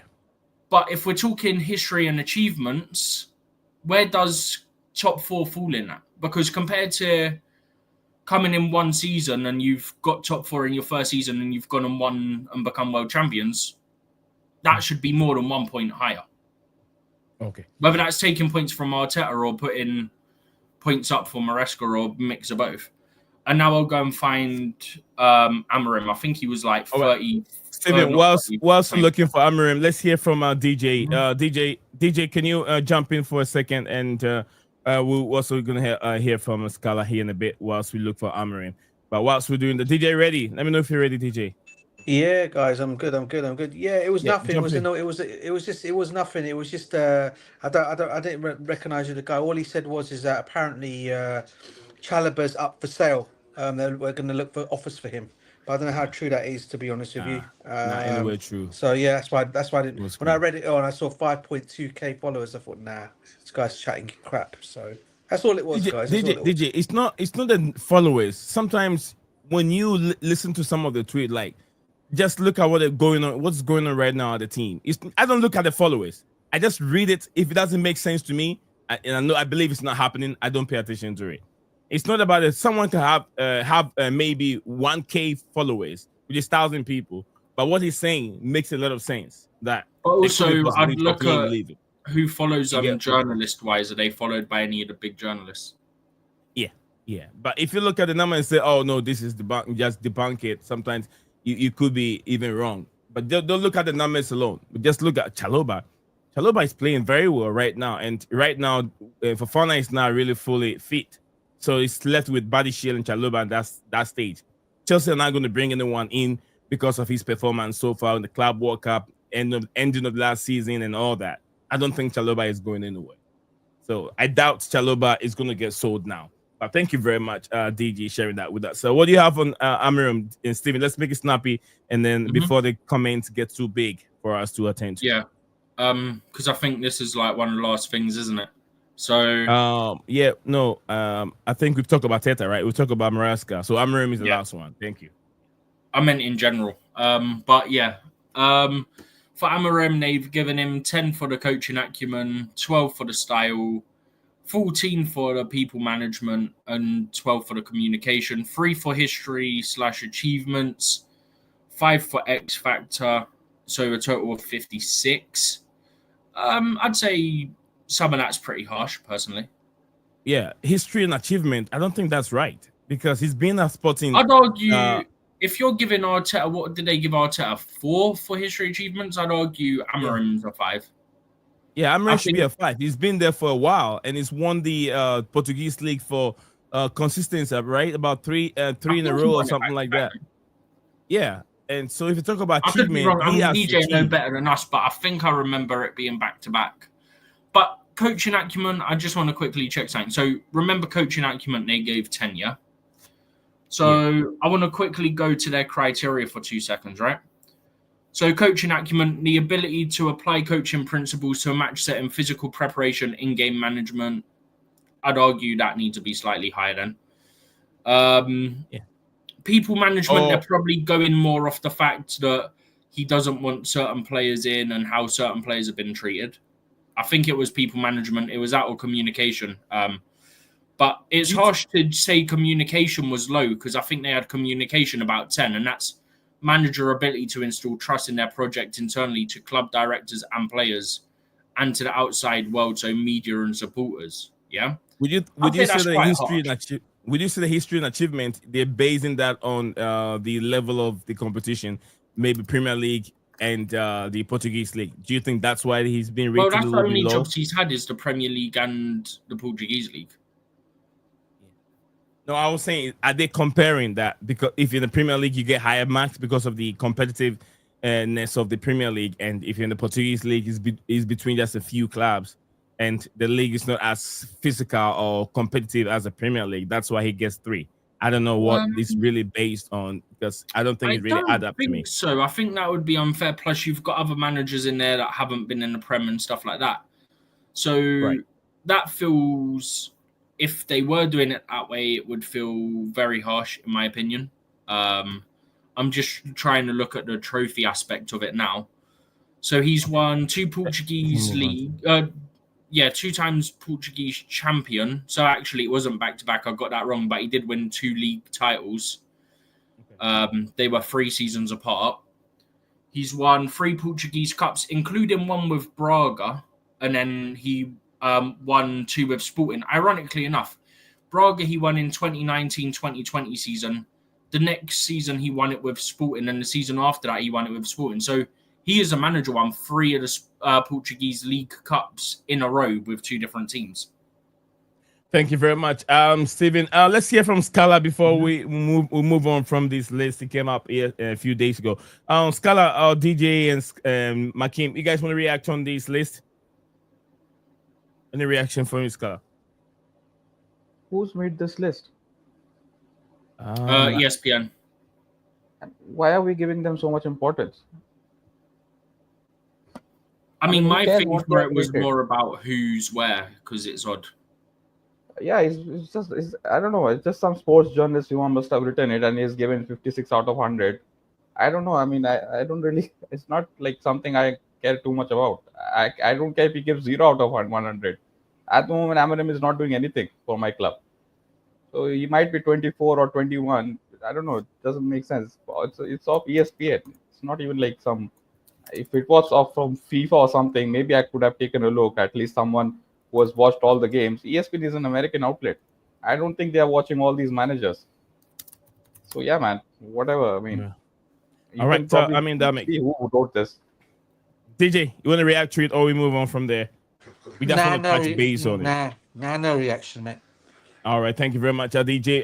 Guys, Sunny said Raska has 2 trophies and end of debate. Thank you very much for it. Anthony, thank you very much. Also coming on, says our sporting directors needs him, and as they need Garnacho, maybe there is something there. Remember Duran.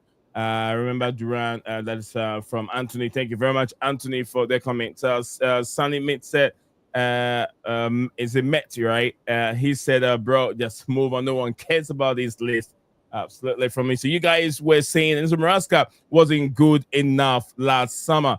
Look, that's from Mas said that's what Chelsea fans were saying. Since Liverpool lost to Palace, then so it's a Super Cup to then. Okay. That's Matt saying. Guys, we're also going to touch base on the Super Cup. Sorry, the Super League. Yes, sir. No, Super Cup, not Super League. Super League. Super Cup. Super Cup. No, but my thing is, yeah, you can make the argument for the Super Cup whether it's the same as Community Shield or not. But typically, teams put stronger teams out for the Super Cup than they do for Community Shields. Unless you're a team like Palace where they went strong. I mean the Super Cup happens once in a lifetime. Huh? It barely happens. So when you get there, you want to win. It's just like the Super Cup. No, Super Cup happens every year.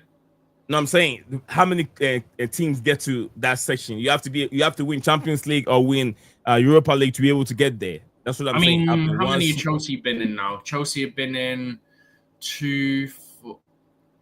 I think Chelsea have been in. Wait, we won Super it Cups. twice. Three, bro. 3. We lost 2. What 1? We lost to Atletico Madrid, and then we won. We won our other. We won our other Thomas 2. Tuchel. Yeah. No, we lost 4. We lost 2. At least 4 we've been in. Yeah, we won. If we want, anytime we win 2 Europa, we have to go. We play Super Cup. We lost won 2 and we won 2. Yeah, we won it when Gianluca Vialli was our manager. And no, not far back, DJ. You're going too far. DJ, you're going too far. No, I'm giving the history of the Super Cup, bro. Okay, yeah, I was talking about. Yeah, okay. But if since then we won 2 Champions League, we get a chance to play Super Cup. We won 2 Europa Cup, we get a chance to play Super Cup. So it means that we've been there Chelsea 4 played times. 5 or 6, 5. I think it will be 5. It will be 5. I'm trying to get the history. Hang on. All right. Whilst you're getting that, let me go. DJ, you have anything on your side? Makim, Scala, anything on your side you want to bring in before I go through the 4 comments that we have here? If not, I will jump into that one. Anthony, big up to you. Anthony says the only player I don't agree with the sporting directors is Sanchez. With Sanchez, I don't want to get into the Sanchez argument again because I've talked about this many times here. Chelsea need to make a quick money out of Alejandro Garnacho if they get him from the football club. They should do everything possible to let Jackson go. He's another problem at the football club. Last season, absolutely. I think Sanchez, not Sanchez. Jackson, to me, I think they have to move him on. We have more players in that left side department where I think that he could be part of the team to see how good he can help the team. But I think that we have too many players out there. They have to move him on. And Ty, big up to you, Ty.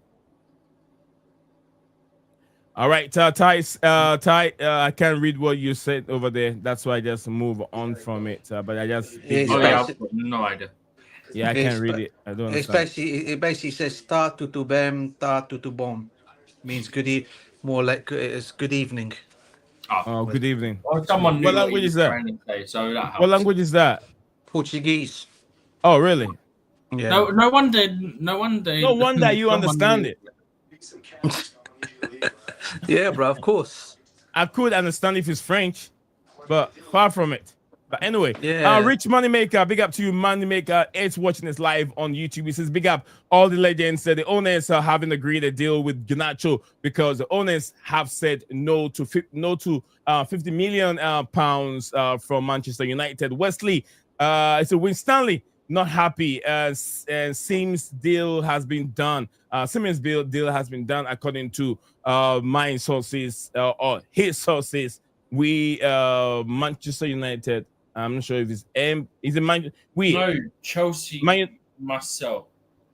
Chelsea Marcel. Okay. Yeah. All right. Thank you very much for that. So Chelsea must sell. We know that anyway because of one of the things that UEFA put on us when we breached.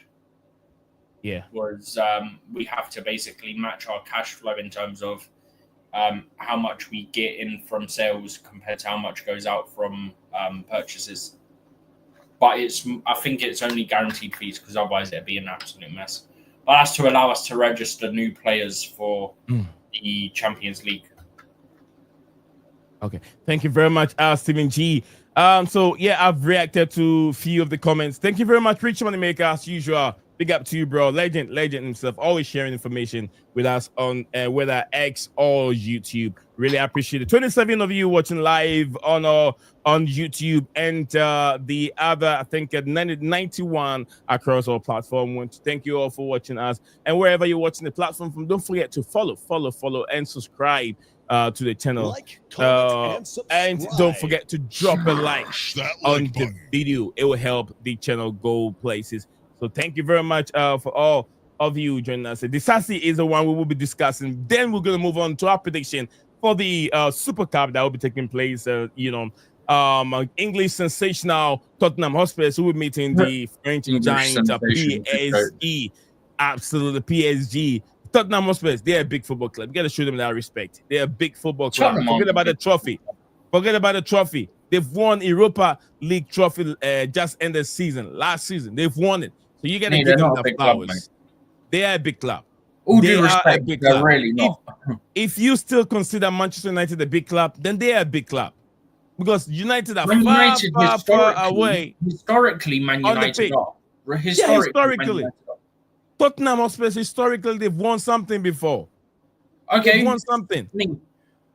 Historically, Man United are.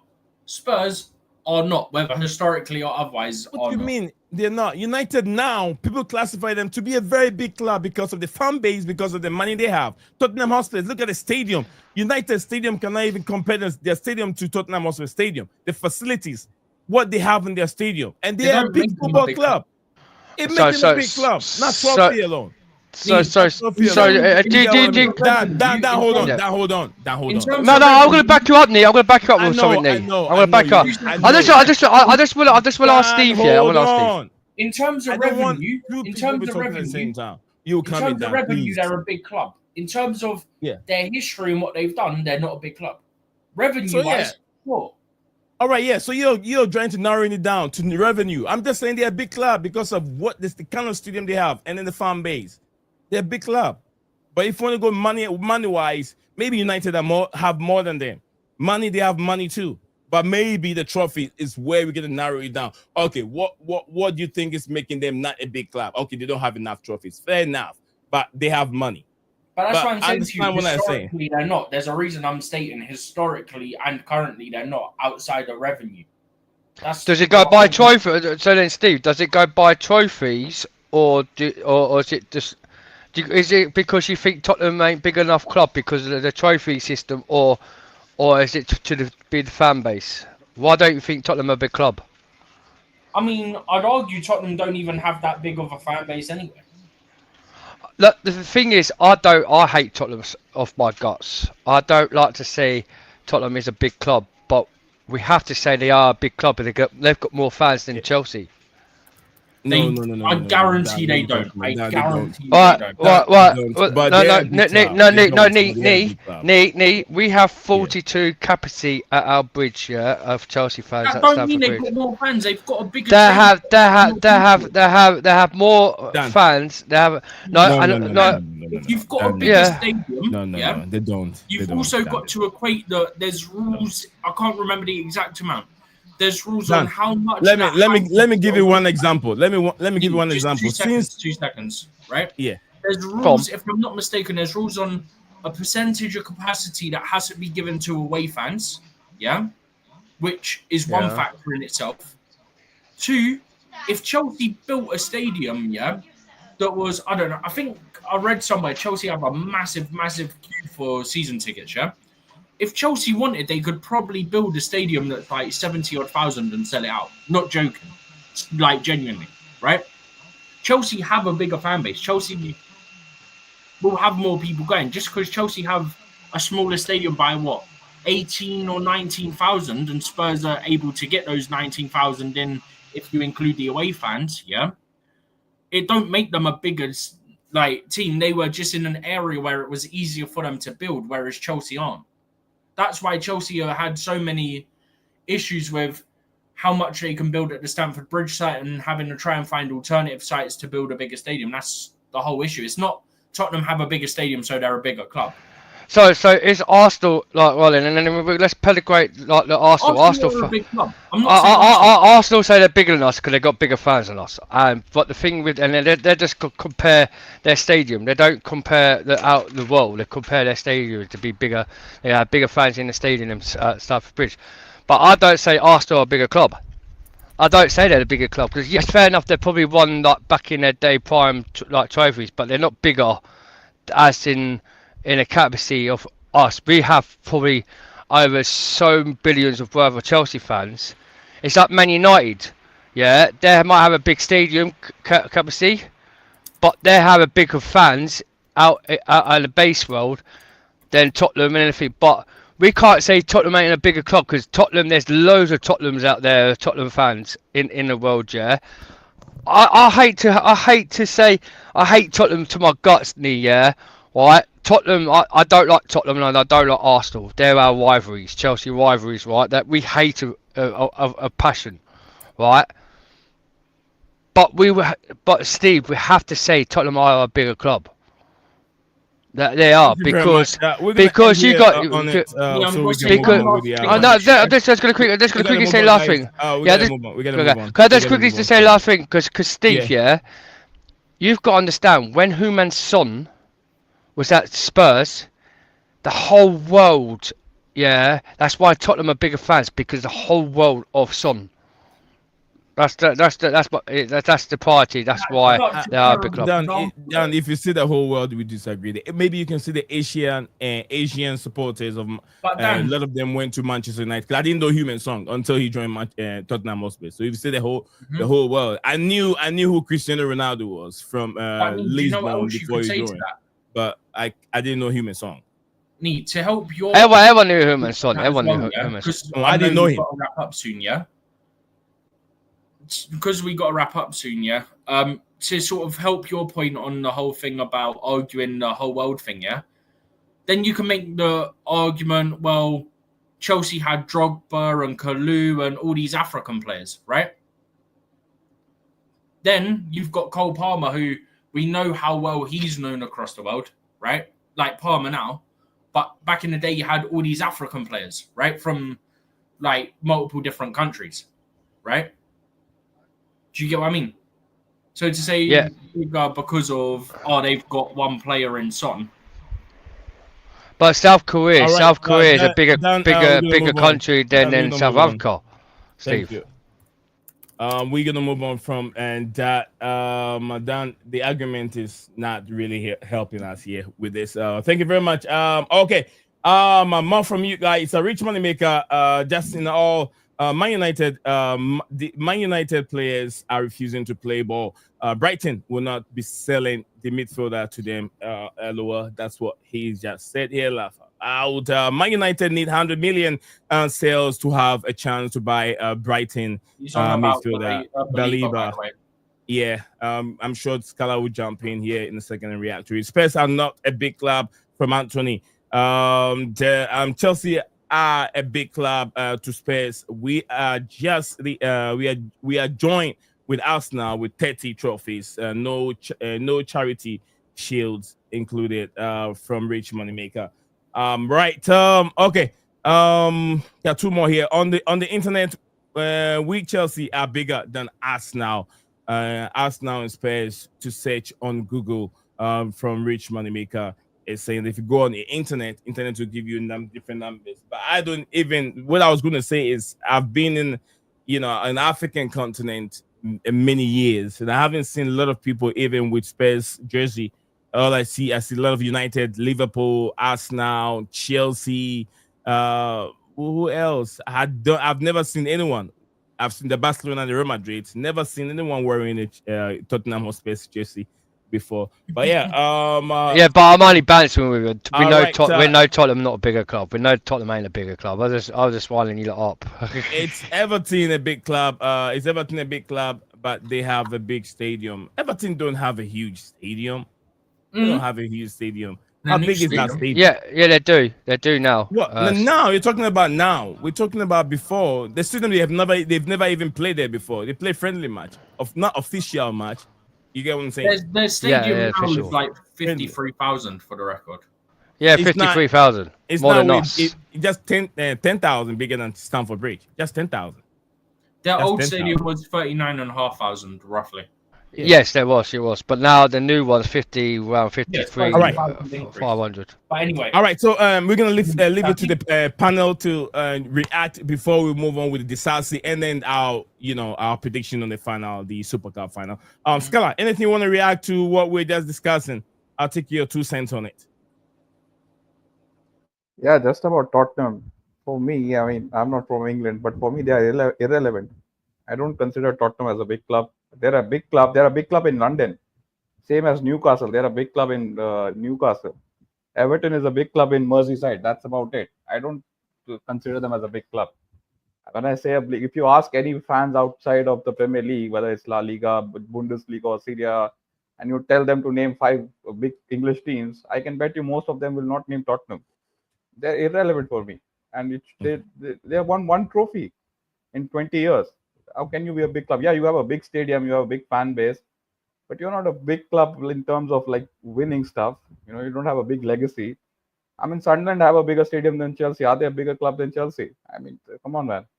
For me, Tottenham are a bit of an irrelevant club. They're just there. I listened to Daniel Levy's interview with Gary Neville. It's like, it's just... yeah, I mean, it's good we won a trophy and he's saying that we want to win the Premier League and all that. But we know with Daniel Levy, he will never let Tottenham run out of business before they win a trophy.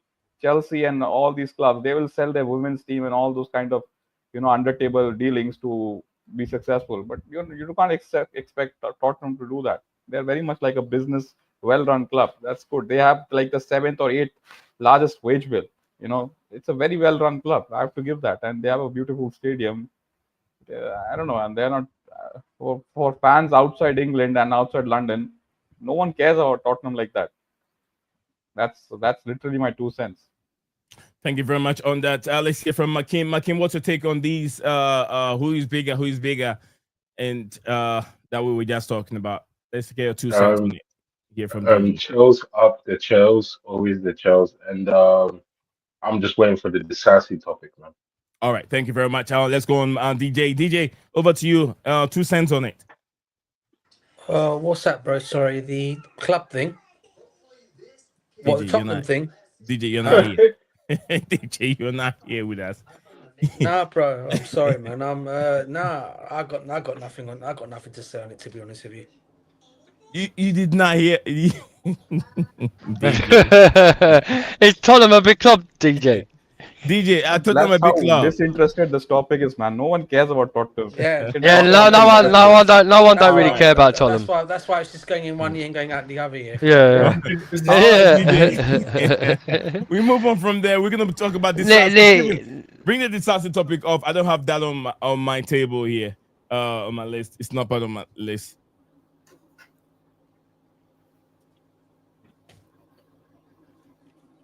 I tell you, I love that debate.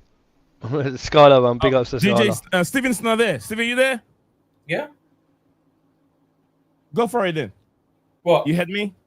I said I don't have the Disasi news on my table here. Oh, yeah, I've not seen it. I've not seen the actual initial thing. I don't know the reliability. All I know is it was linked with, I think it was Datro, Fofana and Disasi being looked at by Wolves, I think was what it was. Yeah, they were saying that both combined could match up to is it 50 million? No, 45 million. No, 45 million. 45 million. Oh, Dan's seen it. It was something like that. Yeah, I've seen it. 45 million in the total. 25 million for Disasi and I think 15 million for Fofana. Datro Fofana. Datro Fofana, I think. Yeah. 25 million on those players. Yeah, but the Disasi and the Datro Fofana, they're all to this total 45 million, but it's been the green light, so hopefully by today or tomorrow here we go on them two at Wolverhampton, because they're looking for replacing, because Wolverhampton sold their centre back knee, Yeah. They've recently just sold their centre back, to somewhere in a foreign club. They sold they're one of their good centre backs, and then the striker Cunha in it. Cunha's gone to Man United, so they're looking for a replacement on them. So that's why they've came in for Disasi and Datro Fofana. That's a good replacement, you know. That is a good replacement, yeah. Okay. Is it a good deal? Is it a good deal for both players? Fofana for 50 million. Yeah, of course it is, know. Nee. It is. Well, It is. That's Datro a Fofana. bargain. That's a bargain. yeah, that's what I'm saying. It's not good for 'Cause Chelsea. how much It's did good we for everyone else coming for him? Yeah, but we didn't pay a lot for Disasi, didn't we? We only paid what, No, 20? we did, you know. No, Did no, we? we did. No, We we spent like paid quite a 40. bit, didn't we? I think So, he's still got. Put it this way, I think he's still got Disasi is 20 highly rated left on when he book value. came. Yeah. How much did we pay for? Was it 35 I think, or I think it was 32? 35. 5 million euros. I don't know how much was guaranteed, which is 38.5 million pounds. So we've lost out what, 7 mil? No, that's not. how No, that you works. haven't lose any money on him. He's got about 26 million left on the books. So if we get 26 million, we break even. If we get above that, we make profit. You Oh, haven't yeah? lose any money on him. Yeah. Shout out to is it Jesse? I don't know how to pronounce his name. We have been Jesse, talking- Steven, it's Jesse. It's Jesse Okay. football. Yeah. But big Yeah, up to no, Jesse I've watching this seen the live name and Yeah, obviously big up, he's on Jesse, big Twitter, up. but from the motherland. You're watching us live from motherland, the Trinidad and Tobago. That is where what's his name again? This guy was coming from. These deadly Manchester United striker. What's his name? He used to be well, I forgot his name. Scala, can you help me? You guys, Dwight York. Yeah, Dwight York, a deadly striker. That's where it's coming from. I love that guy, big man. up, big up. Yeah, big up. to White Jesse. York from Trinidad and Tobago, where I am from. Big Yeah, up, bro. Big up. What's exactly. going on, man? You're good. Big up, Jesse. Yo, what's up, Big up, guys? big up. My guy Jesse there, man. Big up, my G. Up the Chelsea, Up the brother. Chelsea. Done. Watch your profanity. Done. You hear that? Watch your profanity. Watch your profanity. All right. What the heck is that noise? What's that? Did you hear that? Yeah, what does Watch it sound your like? profanity. Oh, Papa Watch de your Bavaria. profanity. Is that, what's that, Papa de Bavaria? I said, what's Papa- your profanity? Yeah. Papa don't de wanna see- Bavaria. we don't want to see that topless anymore. No more. We I've got got a kids top over on. here. We got kids I've over here. got top on. What are you on about? I have a top on. No, you did not. Oh, no, it did not. All right. So let's It's hear too from hot. It's Jesse. too hot where we are, though, Niece. It's I know, way too I hot. know. Look, I'm wearing a turtleneck. I'm cooling down here. Is it cold? Is it cold weather where you are? Then is it No, snowing? it's summer, bro. It's summer. Oh yeah, but you I got an co- air you. conditioner. I got Yeah, air but conditioner. yeah, America has really them big air conditioners. You're lucky. England, we don't have none of that kind of stuff. I got a central air, so it's all over the house. When they turn it on, it blows all over the house, everywhere. The bathroom, the basement, everywhere. Our basement, my basement even doesn't need air conditioning because it's always cold in the basement, even without the air conditioning, because it's in the ground. You get what I mean? So yeah. All Yeah, right, so let's get because from- you have a lucky because you have a thing where safety under like when you have tornadoes. So in Yeah, England, because it's of the weather. always cold here. We don't have lucky hot sunshine like where you lot are. That's why we don't have them kind of thing. We don't have much about tornadoes. the American weather and where it always take buildings out the tornadoes and all that stuff. So almost every building, according to protocol, you got to put the basement down in it. Either if it's a basement, it's not. If you build it without a basement, then it should be a little saving place where you can hide, somewhere you can dig the ground, and you guys can call that your safety place. Is that still it's still not safe though, isn't it, Nee? It's still not safe if you have a It bad is safe. tornado. When tornado comes, it takes all the roof in the building away. If you're down, you get stuck in there. It's not gonna take you away. But how come a lot of people say they still get sucked from the basement from the tornado? No. It will never take you away if you're in the basement. It will take the whole roofing, because almost all the buildings here in America are wooden structure. So when the win is very high and it's very strong, those two wins come together and they start circling around. It can just move everything away. But in the concrete ground, it won't take you away. So almost everyone's basement has let's say stuff for food. They've stuffed their food and all that stuff in there. Should in case something happen, you guys go down there and you have electric and all that kind of stuff. Food and everything's in there. So that's what it is here. It's wind can be very severe. But anyway, we're gonna move on from there. Let's hear from Jesse. Jesse, welcome back to the show. And how is your day going, man? Yeah, well, I was at work, so I rushed home from work to come on the stream. Yeah. Yeah, well, I don't know exactly what you guys were talking about because I wasn't able to be on the stream to see exactly. So when you all speak, I will be all caught up. All right, let me give you a little rundown of what we discussed or what we've already talked about, so you can give us your 2 cents or maybe 5 cents or maybe 25 cents on it. Well, we did talk about 2 players. It's all about outgoing players: Datro Fofana, Disasi, Axel Disasi, and also we did talk about Renato Viega. I don't know where you stand on. Let's start from Renato Viega first. There's an option that other clubs are in for him. Dortmund are also showing their interest in Datro Fofana. So, would you think that Chelsea, it would be better for Chelsea to let him go or keep him in the football club? Absolutely let him go. Absolutely let him go. But listen, why? he was always going to be a player just to bring in to be flipped, right? Well, all right, let me rephrase that. You will only be a Chelsea player if you are at good quality. Datro Fofana didn't prove that even on loans at other clubs. So at this point in time, he needs to be moved on. We need to make space for other players to go on loan who we deem to be at good quality.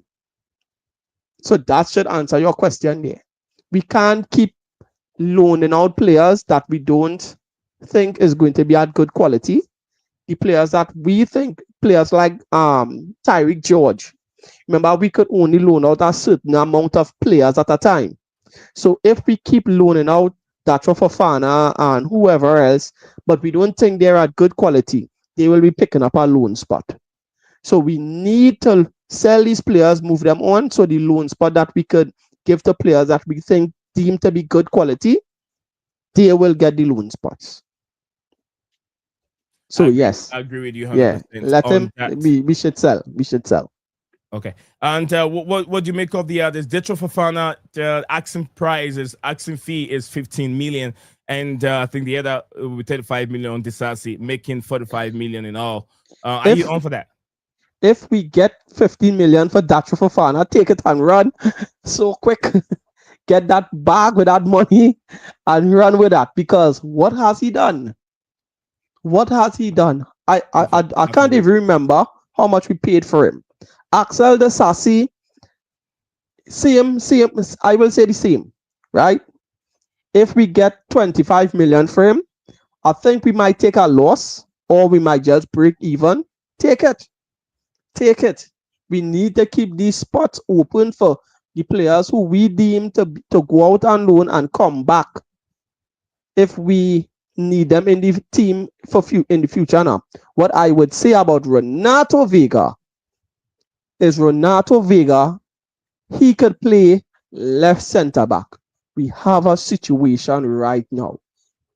If we could somehow, because the way it seems right now, like the relationship between club and Renato Veiga seems to be damaged.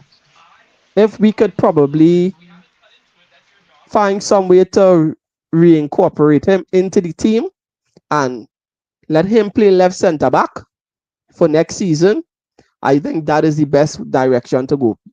The reason why I say that, if we want to sell Renato Veiga, then we have to ask ourselves what the club expectation for this team is for next season, going into the season with the current defenders that we have right now. We have to be realistic.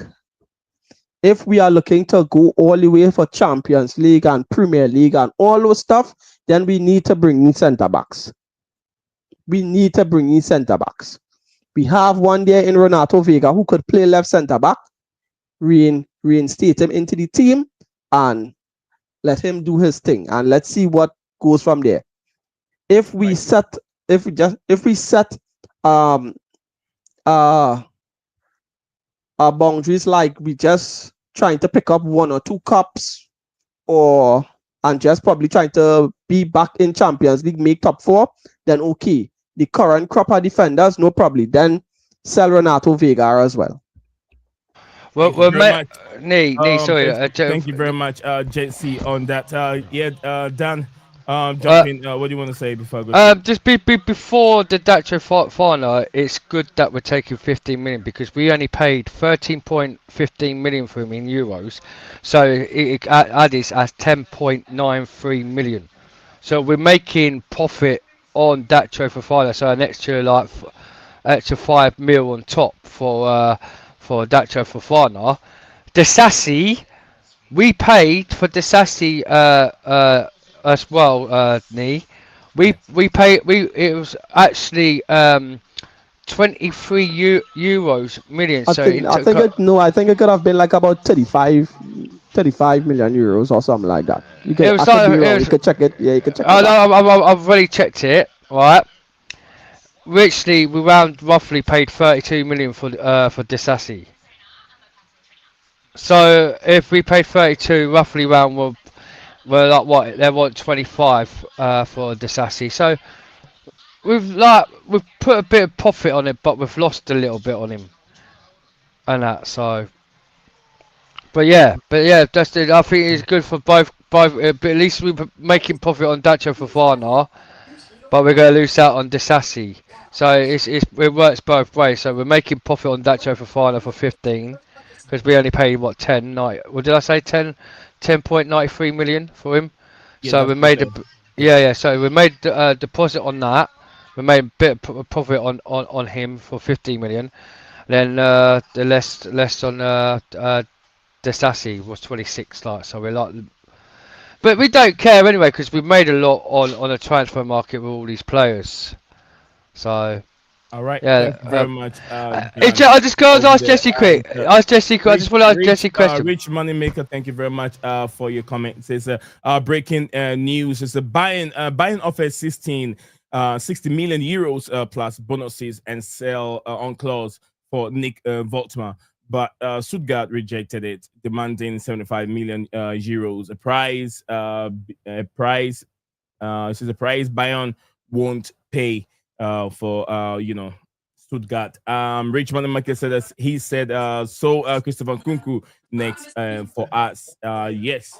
Meaning he's on his way to leave the football club. And Jimex, I'm sure I got the name right. Jimex said we have to sign a centre back ASAP. He believed that a new centre back has to come in as soon as possible. I hope. I don't know, but to be honest with you, I don't have the feeling that they will. But is it? Should I say, is it a position that we have to fill in the gap as soon as possible? To me, I don't think so. It's not an emergency fit, but right. We have to. Jimmy, let me a second, Jesse, please. I'll just join. Give me a second, please. All right. Matunda said Mikel Arteta, Arsenal coach, for now is a one time. I'm not sure what that means. There since all right. Okay, Sonny, thank you very much. Dan wants to jump in. Then when Dan is done, then Jesse, you can jump in. Okay, Dan, go ahead, make it snappy. Okay, you want to ask him a question, right, Dan?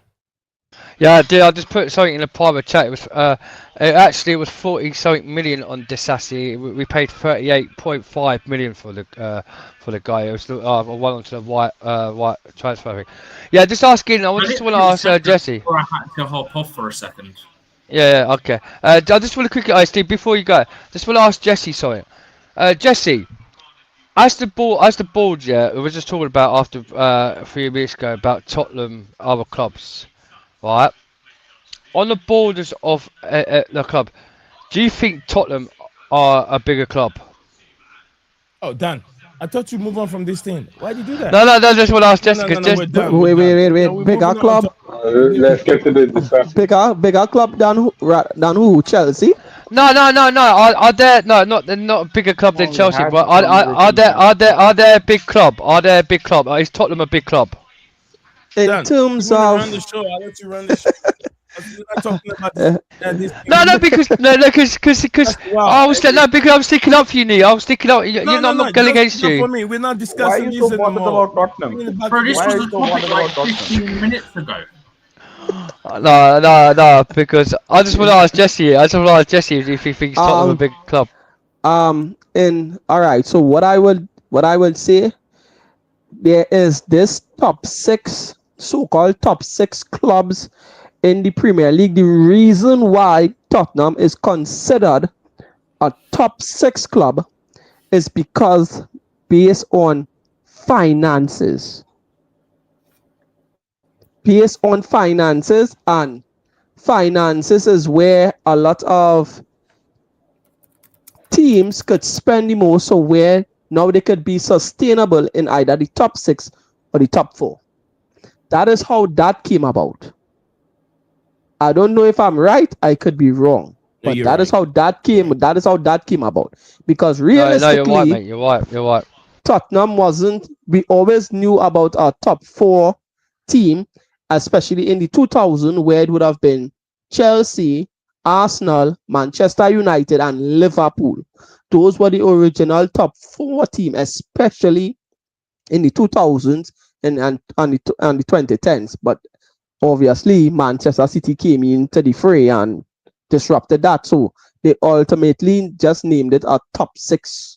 It have the top six teams, and those are the teams with the most amount of money. But now Newcastle they have a big shout because they're basically the richest club in the world. So yeah. So in a nutshell, probably yeah. In terms of money, yes. In terms of trophies, no. Yeah, I mean, you're really spot on, Jesse. We did say the same thing that I don't want us to carry on because it's not really necessary. You get what I'm saying? Tottenham Hotspur is a big club. Depending on how you're looking, if you're talking about trophy wise, no, but money does everything. Money brings trophy. Money brings everything. And if you look at how much money they spend in the stadium and all that stuff, not every football club can afford to do that. That's why when you talk about wealthness and we're talking about big club. It's all money, and they're part of it. But you talk about historically, they're not there. But we move on from that. But thank you for giving us your opinion on it. Really appreciate it. Dan, be careful. No, I just asked Bob. I just asked him a question. I just really asked him a question. Yeah, you've because asked your question. We'll move on. because a lot of us said no. the Tottenham had a big club, but that's why I just said it by the financial Can you turn your noise cancelling thing on? If you forgot to do that. All right. I've already done it. All right. Yeah, now it sounds better, Dan. Thank you very much. Everyone that's dropping your comments here. Guys, don't forget to like, comment, and subscribe. Very important here. We love it. We want the subscription and then the likes. Comment, and subscribe. From everyone, wherever you're watching us from. We got 100 in total across all two platforms, X and YouTube. Together, it's even going up more. So yeah, if you're part of it, we really appreciate your time spending with us. So last one we'll be discussing, the main topic is after Disasi. We did talk about Disasi, right, Steven? We've done with the Disasi topic, have we? I can't remember. I had to step out to do something. So Disasi. I think we did talk about Disasi. Dyson, I need help. I wasn't in the room. Oh, Steven. Yeah. We spoke to Disasi because I told him about the price tag. Okay, yeah, we did talk about Disasi. About him leaving, and so yeah, we didn't, you know. Let me go. Okay. I'll come back. Makim, you'll be next after Scala. Scala, what's your take on this Super Cup game between Tottenham Hotspur and PSG? Who do you think take it all? Yeah, I don't know, man. I think PSG will win. I think, you guys beat them, and the last time they played a London club, they lost. Yeah, they're beatable. They did lose. they were beaten. But I don't know, Chelsea. I mean, Tottenham are not Chelsea, so they don't really have that firepower which you guys have. And especially after losing Son, they haven't replaced him. And yeah, they bought in Kudos, but that's about it. And PSG, I don't know, they just lost a goalkeeper. I don't know who they have added, but they already got a very good team. And I'm sure this guy, Luis Enrique, he would love to win the Super Cup and get that loss out of his record. So yeah, I'm going for PSG, man. I just can't. I mean, yeah, I mean this guy Romero, he was made the captain of Tottenham, if you guys know, and they have silenced all those rumors about him leaving. So I don't know, maybe that's an extra motivation, but yeah, man, I think this. I don't know.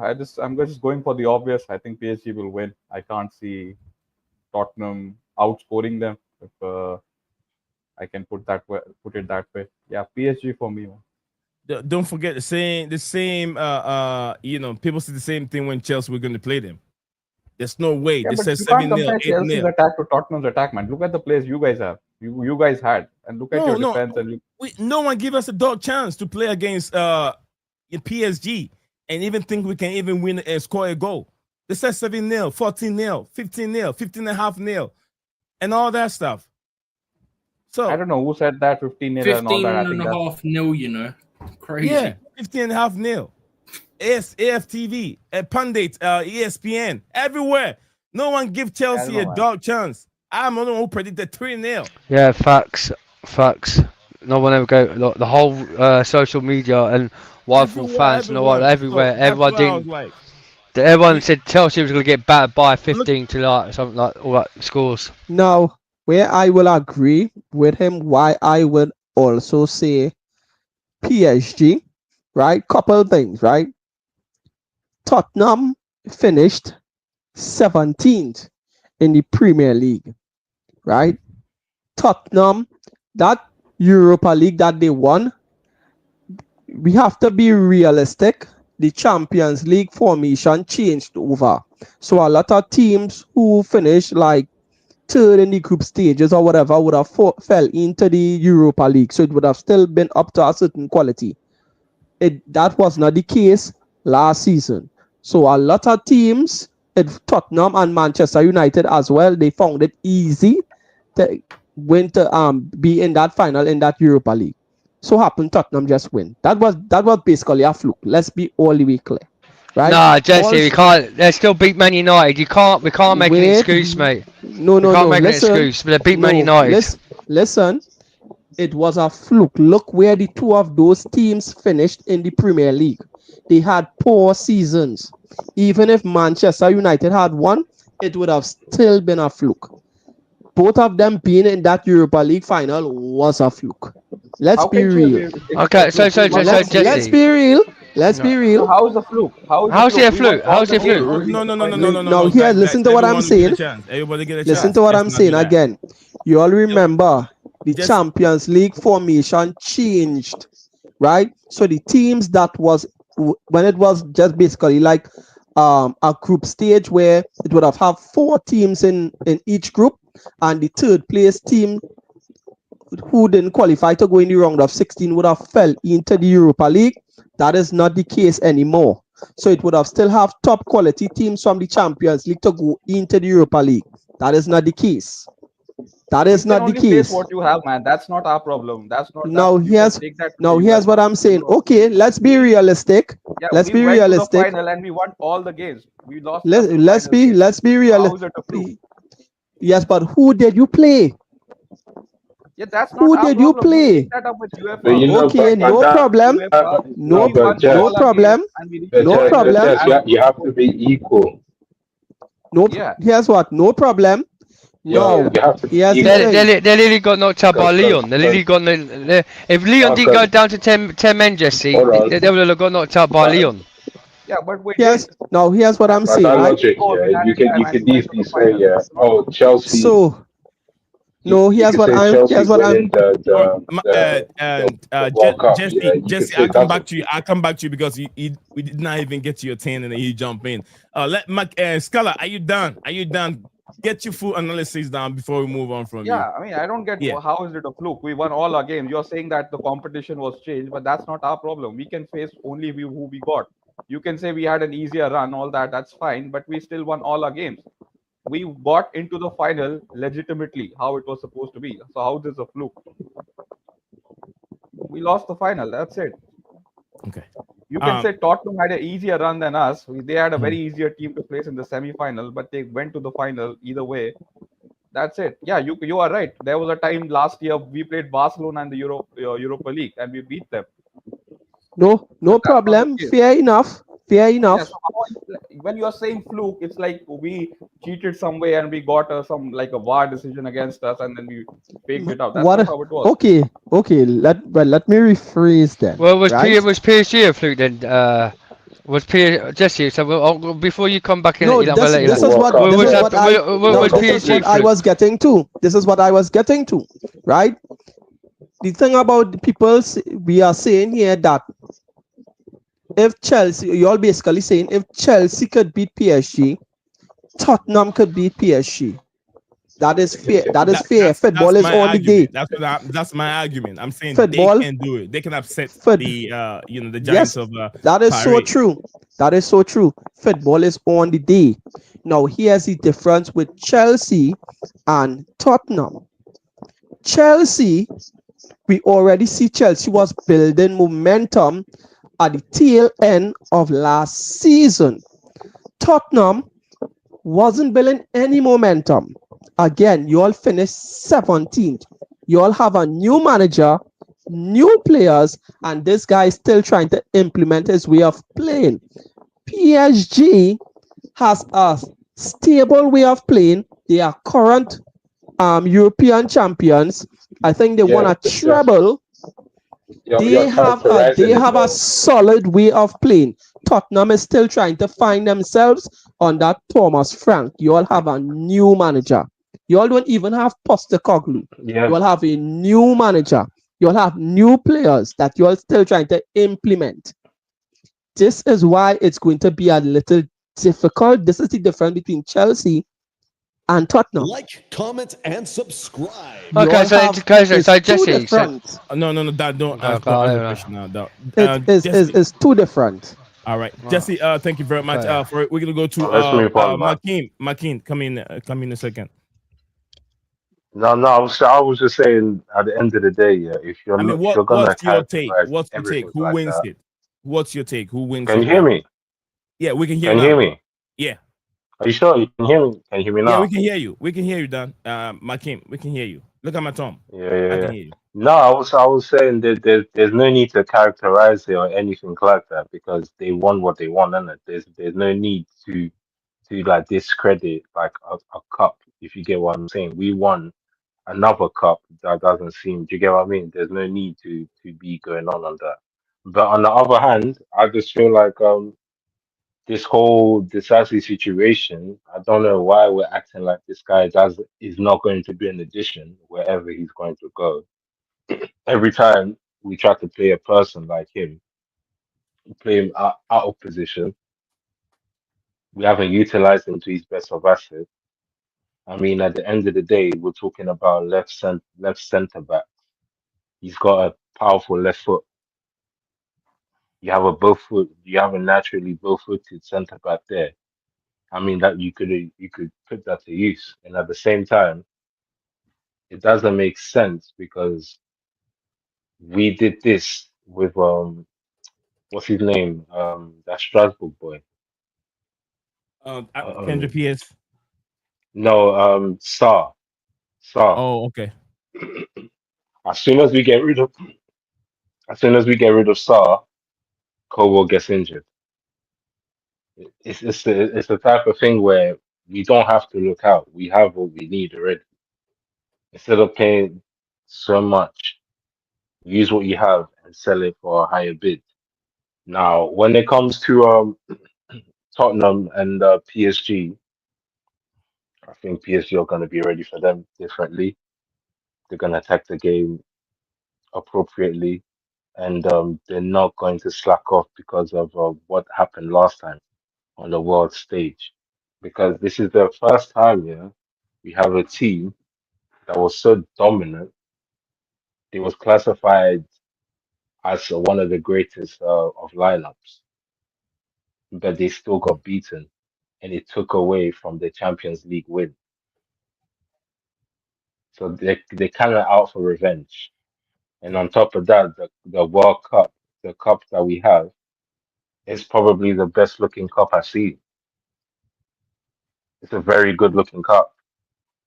It looks like the name it has. So it's in the fact that we're parading it around. I mean, it kind of took away from the Champions League win. You can see it in the atmosphere and how they kind of attack this game. And yeah, I just either way, if they lose, for me, it's good for Tottenham. And if they win, haha, Arsenal. That's where it is for me. So I'm just here to watch a good game. That's it. All right, thank you very much, Makeem. As the voice of Makeem, my brother. Thank you very much. Thank Well you done, very Makeem, much. All right, Stephen, I haven't heard from you. I know Dan is ready. Dan, I'll let Jesse today plug himself on the platform. He hasn't done. I don't think he's done that before. Maybe he's done that in the earlier stage. But yeah, Stephen, what's your take on this game? Is it relevant to you?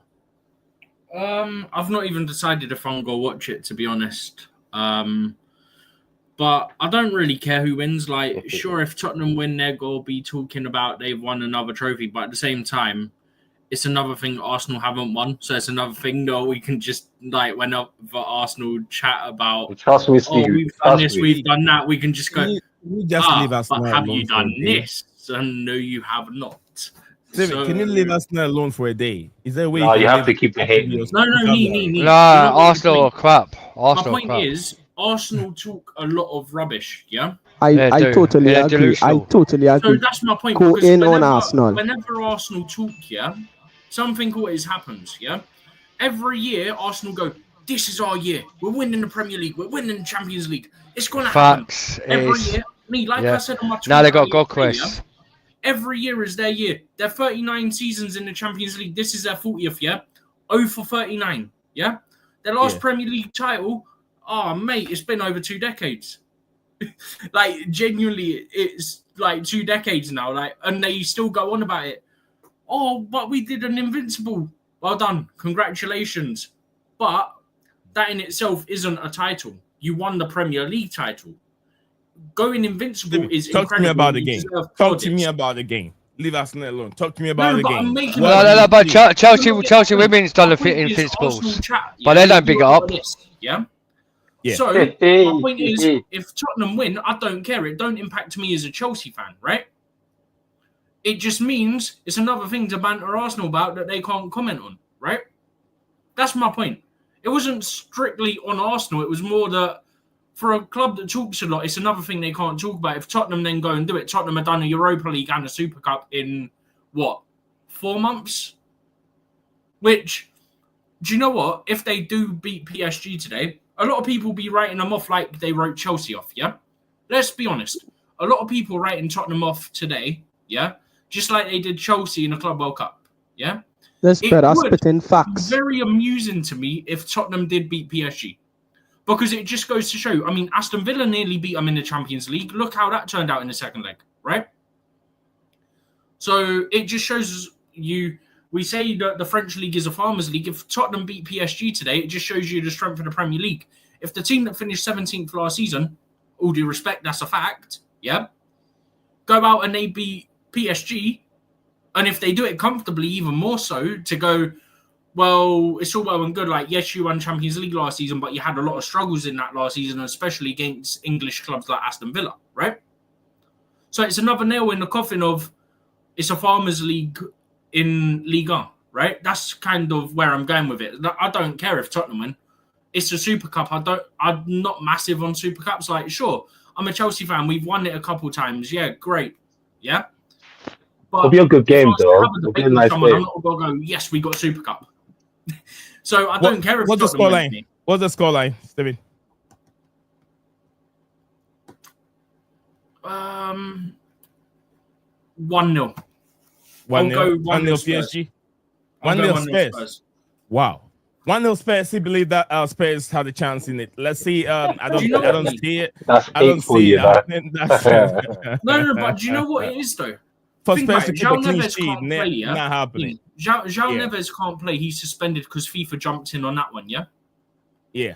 They've not got Donnarumma in goal. They got Lucas Chevalier, so it's a new goalkeeper with a new back line that he's not played with because he's only joined in the last 6-7 days, if that. I think So we missed there's one a lot Brazilian of who did question not play marks there, against just us. based on the back line and also the midfield with those two things in itself. But you have to remember they have a boost from the defense area. Remember, there was one Brazilian or something who was in the defense who did not play against us. Was it Marquinhos? No, Marquinhos plays against us. He played. Marquinhos played against us. It wasn't just Marquinhos. There was one other player. They lost 2 players in the PSG game. Yeah. There was 2 players suspended who played against us in the FA in the Club World Cup. It was their best centre back was out, and one of the midfielders. Their best centre back is Marquinhos. The captain no, centre back is Marquinhos. There was another player there that they were missing who was. It was a captaincy for the team. The captain is Marquinhos, Dan. The captain is Marquinhos. Yeah, but Marquinhos is captain. I know one of the centre backs was. I can't remember his name now. It wasn't Marquinhos that missed the game. Marquinhos did not miss the game. Played.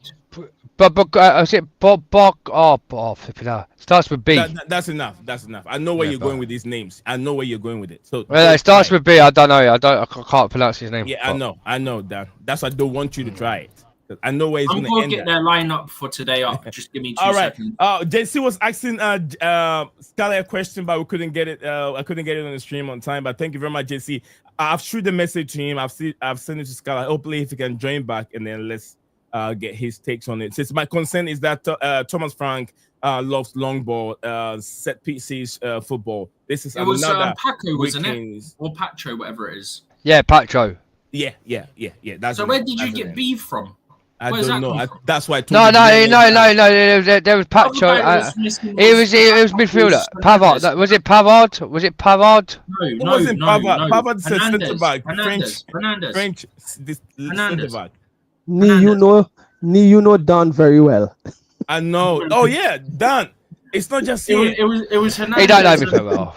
I know Dan. I know Dan on X. I know Dan on WhatsApp. I know Dan on YouTube. Dan is just like my brother. We talk every second. We can talk every second. I know. Well, yeah, we talk every day. Every Sunday, I can scream and yell out of my lungs. You can say my lungs is asking for me to calm down. Me and Dan on the phone. Jesus Christ.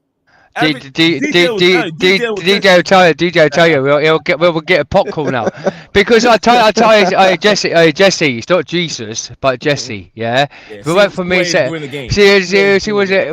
wasn't for me, yeah. It was calling you Jesus, yeah. I called you Jesse, yeah, because he's Jesse T at football. But Jesse, the thing is, right, he's so easy to wind up. He's so easy to wind up. Let's move on from there. All right, thank you very much, JC, for the comment. And this one related to an interview from Marcus Rashford, and one from Matunda Alan said, "Will Man City replace Edison with Donnarumma?" Absolutely, yes. Plan, yeah. That's going to happen. Yeah. It will happen. Also winning in the final, and this is from Kai from behind the dugout, Chelsea FC content creator. Absolutely, shout out to Kai. I'm gonna get Kai on one of these days. I don't know his schedule, but I'll find out when he has time. We'll get him on, and we'll chat some transfers over here before the window closes. And also, I'll try and get Matt also on the show. I just haven't got the time to. I know they'll be there. If I call them, they will be on the show, but I just haven't got the time to get hold of them.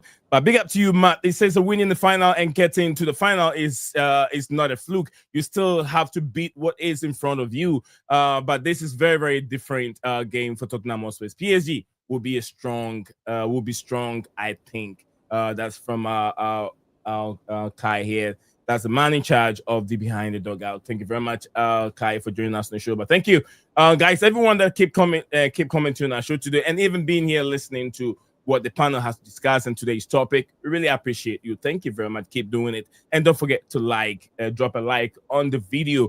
And I don't know, Steven said 1-0. Makim, give me your scoreline, then I can move on to either Dan or Mr. DJ himself. Makim, what's the scoreline for you? I want to laugh at everybody's predictions first before I say mine. Everybody prediction. Oh, Okay. Makim, just come out of it, man. Come All out right. of it, man. Before we move on from that, At least I'm better than DJ. He don't do predictions at all. Yeah, 100%. DJ I don't do do predictions when it's not Chelsea. guys, let me say this. I'm coming up with some program for everyone here. I want you guys to pay attention to the community section where we put our posts and everything there. What we do is every week I'll put the teams there, and I want everyone to predict. We'll be giving points. Anyone that gets right, if you're that close, we'll see if we can give you maybe a draw or something. Whoever gets points by the end of the season, we'll tally out the point and see who won BlueClouds Media. Who won over here in terms of Do you want an easy scoring system? Oh, that's sick. That'd be good. I'd like to do that. Easy scoring system for every I player. didn't even understand what that you was. get 1 point. Do what, Steven? Say it again. For every play you get correct, you get 1 point, so it's easy to keep track. So if you get all 11 correct, you get 11 points. Okay. Oh. Okay. We'll talk more about that. We'll talk about how we can start it. We can talk about I'm sure Jesse is in love with that. Jesse like that. Jesse like that idea. I love that idea. That's brilliant. I'm looking forward to that. Dan, have you said your piece on this game? On the game? No, I haven't yet. No, I haven't. Right, go for it, Dan. Right. Go for it. Like I'm gonna say one thing, right? Like to big up to Jesse. Like everyone has their opinions. Like we can't really say competitions in different like Champions Leagues, UEFA, and Conference Leagues, and then the Club World Cup is fluke, because the final competitions in the final, it's all about a strategy, how their mentality, how the players play well on the day. It depends on what the manager brings onto the table, what team he picks that improves the team to do well on the pitch to win, to be a straight winning talent, to win the final. We all know, right? We all know. We've all been there at the club. Like we can't say fluke, because then we could say if it's fluke. Where Tottenham beat Man United 4 times in the Premier League this season, and then beat them in the UEFA European, where PSG's gonna beat Inter Milan. Before you move on, let me explain to you why Jesse said that. The position of both teams, where they ended their season last season. Yeah, I know. I understand. Saying, okay, because of that, both games. Yeah. I mean, both games did not really matter. No. But no. I know. Let me come up with it. I know what I knew what it's meant, but I'm coming to it. Where competition, Chelsea, yeah, like we could say Chelsea. We didn't have Cole Palmer like in that team yet. We literally went to the final because we knew we were favourites to win it. We had to go win it. So you could class that as a fluke, because the competition, we didn't have no big teams in that competition in the Conference League. We played our second B team to go into that league to go and win it. We didn't really have Cole Palmer. He was rested in the UEFA European Cup. We had like half B. But the situation is, when it comes to a final, we was 1-0 down against Well Betis. We came back and beat them 4-1. We can't say that's a fluke, because we actually came back and destroyed them, right? Different clubs have different strategy. Tottenham hasn't won the cup for 17 years. They knew Manchester United system because they know how English. Talk about today's game. I'm just saying. Like, I'm not telling you. Tottenham knew the English game against Manchester United because they played them in the Premier League 4 times, in the cup game, in the Caribbean, and they beat them 4 times this season. Then beat them in the final in the UEFA European. With Tottenham today, it's a super cup for them, right? We can't people doubted Chelsea going to get spanked by PSG in the Club World Cup, and the next minute we go and spank them 3-0. PSG, right, have a good mindset, and the way with Luis Enrique did and these players, fighting over Chelsea was ridiculous. How Luis Enrique is a manager to start this Super Cup. He should be banned for what he did to João Pedro.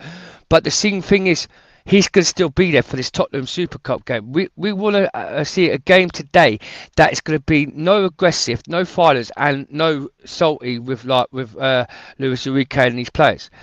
With Tottenham today, their mindset is going to go into a game thinking, we could go and win this Super Cup because they've never won the Super Cup. They've never won a Super Cup.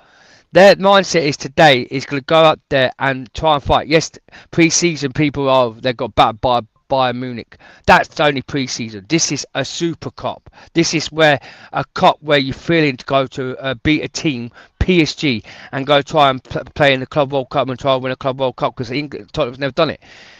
As Tottenham today, yes, they've got a new manager. Do I say they're going to win it easy against PSG? No, I'm not going to say that. Honestly, I think it'll be a really good game today.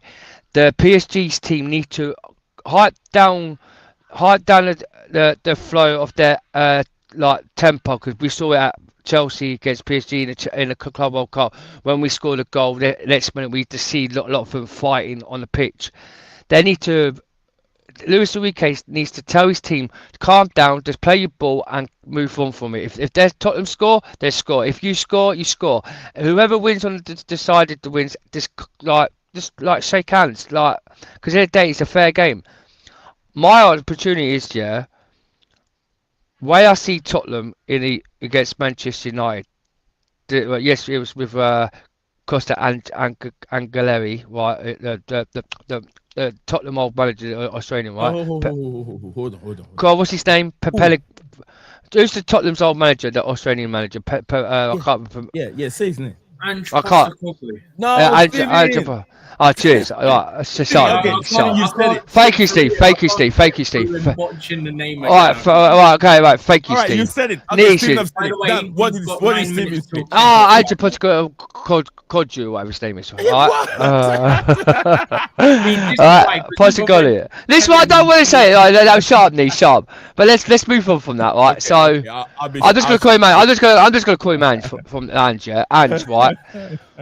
They've now got a new manager called Thomas Frank, and we know he's a good manager when we saw him at Brentford, right? Thomas Frank was good at Brentford. Now he's at Tottenham. Can we see Thomas Frank go win the big dogs, the Super Cup? Because Thomas Frank's never ever been into a European Cup final, into a European Cup. He's never been in a Champions League manager team to be in the Champions League. My prediction is, go for it. My prediction is I think Tottenham will do well and it'll go in at extra time. I don't know if it's straight pennies or if it's straight pennies. It's good. I think if it goes to extra time, I think Tottenham will win 2-1. 2-1. Done. 2-1. 2-1. It's just that easy. Let's hear from Jesse. Thank you very much, Dan. But big up to you, David Prince, watching this live. He says, bro, just stay with the game. He wants to hear our analysis on today's game. But anyway, David, thank you very much for watching us wherever you are. I hope you're keeping very well. Since I'm here listening to the game. All right, absolutely. It's going to be a very, very intriguing game. Very interesting. Yeah, I'll try to set him up, in my opinion, from David. We love it. We love our brother here. JC, big up to JC joining us. Steven, what do you want to say? Go on before. No, I'm just saying the game kicks off in 7 minutes. That's what I'm saying. Oh, in 7 minutes. Oh, good. Yeah, we gotta try and wrap up so people can watch the game. DJ, is DJ here with me? DJ, are you here? Probably DJ's office Dex for a second. Jesse, let's go to Jesse. Jesse, give us your final analysis on today's game and who wins it. Give me your prediction. My prediction, I'm going to go straightforward. PSG 3-0 to PSG, and the reason why I say that, I will say it again. Thomas Frank is a new manager with Tottenham. He might want to implement a certain style of football, and he just might not have the current quality of player to play his style of football. Jesse, sorry, can you say capacity? What? Can you say capacity? I'll just have my brother-in-law text me. Yeah, he's watching uni. Yeah, my brother-in-law Matt. Right, he's hold on, man. Hold on. He's a Tottenham fan. He's a Tottenham fan. Why ask me? Why did you ask me to say that? Don't say why. You said why. No, you made it weird now, man. Yeah, but I'm saying 3-0 to PSG again. Thomas Frank is a new manager going into Spurs. Spurs finished 17. They could have gotten relegated. We need to understand what that was. They almost got relegated. They got trashed out from Bayern Munich the other day. So 3-0 for me. I'm saying 3-0. The PSG. Jesse think is 3-0. This my Jesse JC's here, but this my opinion on the game. Thomas Frank is a defensive manager, just like JC said. He likes long balls. The reason why PSG will struggle to break Tottenham Hotspur down is they will play a low block. They will play a low block. They will set themselves very deep, all 11 men, in the hour and a half in the 18.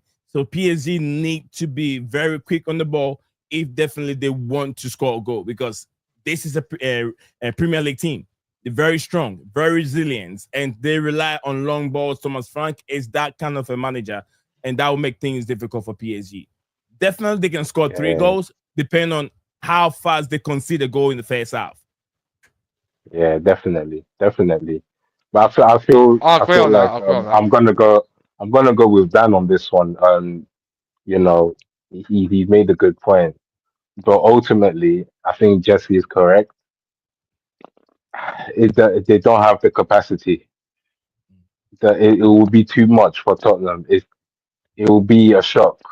It will be a wake up call for Thomas Frank, because I feel like they're gonna have a good 90 minutes, but when it's gonna get to extra time, PSG might just score like two out of nowhere and just devastate. Imagine two goals at extra time. It's devastating. With tired players as well. I feel like it's gonna be something like that. Let's hear from JC. JC, good evening to you. Welcome back to the show. What's in your mind? And you can go ahead and drop your 10 cents on it. Whatever I know you've been listening to it for a while. So what is in your mind? Oh, it's cool. Like nothing new. I'm just interested. Normally, I don't watch other games, but this one I'm just curious to see, because PSG, it's their first competitive game after getting a beating from Chelsea. So they might be still scarred from that, or they might like show up like to show to everybody like they are still the team to beat. So it can be both ways. And as for Spurs, if Spurs play the way they played the preseason game against Arsenal, where they nicked 1-0, I think, or something like that, then it's not good, because they in that game they were like playing a low block with counters. But like that might be the thing, because they still lack. I think Eze is not signed. Yeah, I see. Eze signing is not complete as far as I know. Like he's not eligible to play, and they still lack a good striker. Otherwise, they have the style, they have the Kudus, they have the pace, they have played under Ange possession football. They can play out well from the back. They know this. Although Thomas Frank is different football, but that memory would still be there. So technically, there are good players there, but they are like You're talking about kind Tottenham, of right? yeah. But What they are about if kind the of manager's instruction is telling them not to play out from the back, hook the ball in? They don't have a choice, no. like he did with Thomas Frank Sanchez. doesn't do that. Thomas Frank also plays out from the back. Thomas Most of the Frank time, also does that. anytime that we play against them, if that's what he does against a bigger team, because I see him playing good football when he plays the mid-table teams, but when he plays bigger team that he thinks that they have more quality than his team, he always sets himself up very defensively. Remember at Stamford Bridge and even at their own backyard, they set themselves up very deep, and they use But like that is Wisa and Mbuemo on the right hand side to break us down. yeah, but like don't compare it. Like we are so good, like we press them. We didn't let them do that. But otherwise, they are capable of doing that. And this is not Brentford. This is like different caliber of players. Although in Brentford, like he had better players there, if I'm not mistaken. But still, like The quality of players at his disposal right now is much better. The only thing is like they are toothless in the front.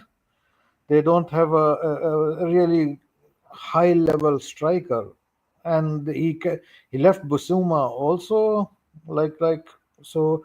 I think they have Sar in the midfield, if I'm not like Ismail Sar or somebody.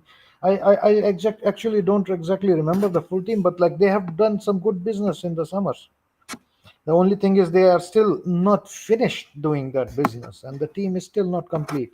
And what is going on for Thomas Frank and this team is Chelsea has shown how to beat this team. So, Yeah.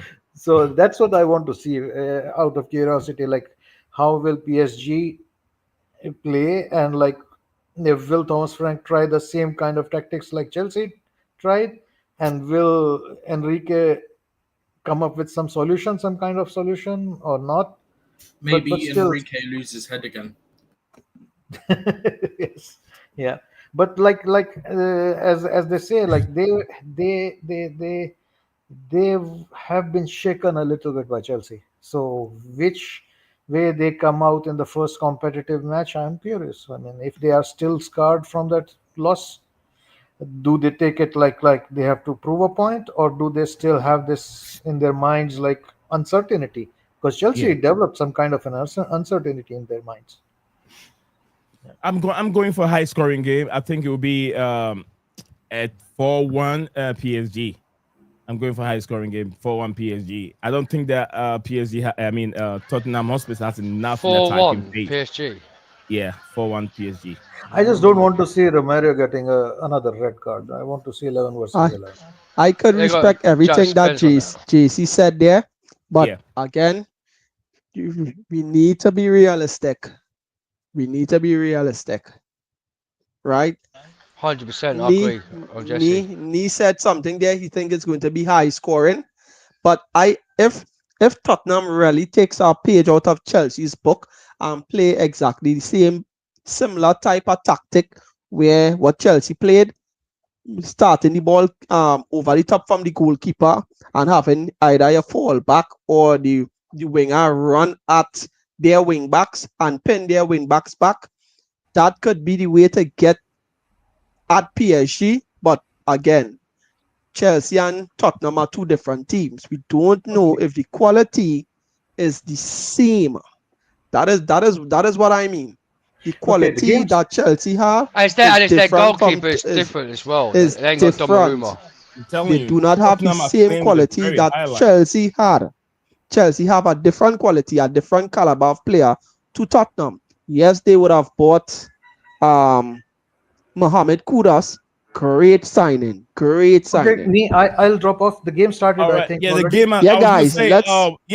I think the 15 minutes Tottenham are doing exactly what Chelsea did. They put out a high line. They're attacking. That is what they will do. Yeah, they will have to pen them back. Pedro Porro should have scored. Should have scored from where he got that chance alone. He should have even at least hit the target. Guys, I'm going to look at the game. That's quite a bit further out. That's quite further out, Pedro. DJ JC, thank you very much for joining us on the show. Yeah, guys. G and Jesse, much love to you, brother. Enjoy the game, Jesse. Enjoy the game. Yeah, man. Everyone, yeah, guys. McKean, later. Thank you very much. Big up, Jesse. Yeah, Steven. Yeah, big up everybody. Jesse, you want to plug yourself for a second? You want to plug yourself? We got some few numbers here. You want to plug yourself for a second, please? Go for it. I could do. Just give me 2 seconds to load it up. That's all. What are you doing, Steven? For Jesse? Jesse can do his. What do you want me to do? Put it in the chat? Yeah. I mean, where we can find you? Say that for a sec. If you have a well, Instagram. People watching on YouTube, so they can follow you on your channel. So go for it. Instagram is Jesse versus Jesse, and all other socials is Jesse Football TV. Just what you are seeing on the screen. TikTok, YouTube, and X. Well, Twitter. Jesse Football TV. All right. So thank you very much, Jesse. That's a guy. If you like his content, Jesse Football TV. You can find him there and subscribe and show the brother some love. Absolutely. Thank you very much, Jesse. And we move on.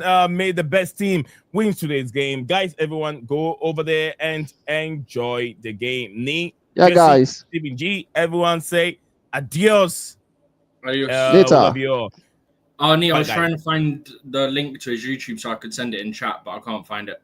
I'll add it. Send it to me. I'll add it to the description. Jesse, can you send me the link to your YouTube channel? I'll put it in the description so every day I can use it. So if we have, yeah, thank you. No problem. Thank you. Yeah. All right, guys, enjoy the movie. Oh, not movie. Enjoy your game, not movie. Enjoy the game. I was gonna say, what movie are we watching, Nee? What movie are we watching? The PSG. Tottenham horror. Yeah, PSG. Yeah, the PSG Tottenham horror movie. All right, Your new movie. Brandon's, guys. Big ups, guys, man. Done. Enjoy. Yeah. Done. I'll call DJ later. I don't know where he is at, but Yeah, I think he's lagged out. I think his stream lagged out. all right. So Or bye, he guys. fell asleep. Bye bye. You are a winner. Stand tall, be proud. In the face of doubt, you shout it loud. Feel the strength, let it in. With every step, you're gonna win. You are a winner, feel no pain. You are a winner, feel no pain. Yeah, I woke up feeling like a champion. Every move I make, I got the stamina. Eyes on the prize, never lose sight. Grinding every day, pushing through the night. Got the fire in my soul, never back down. In the ring of life, I'm the one with the crown. Sweat and tears, yeah, I paid the cost. Every battle fought, I'm never lost. Hit the ball, feel the winner. Stand tall, be proud. In the face of doubt, you shout it loud. Feel the strength, let it in. With every step, you're gonna win. Every challenge met, every goal in sight. In the gym, on the grind, it's a warrior's fight. From the bottom to the top, yeah, I've been there. With the heart of a lion, I face the dare. No fear, no limits, just pure drive. In the race of life, I'm alive. With every push, with every strain, I'm a winner, feel the gain. Hit the road, feel the power. In this moment, it's our hour. Rise above, break the chain. You're a winner, feel no pain. You are a winner. Stand tall, be proud. In the face of doubt, you shout it loud. Feel the strength, let it in. With every step, you're gonna win. In this moment, own your name. You are a winner in this game. You are a winner. Stand tall, be proud. In the face of doubt, you shout it loud. Feel the strength, let it in. With every step, you're gonna win.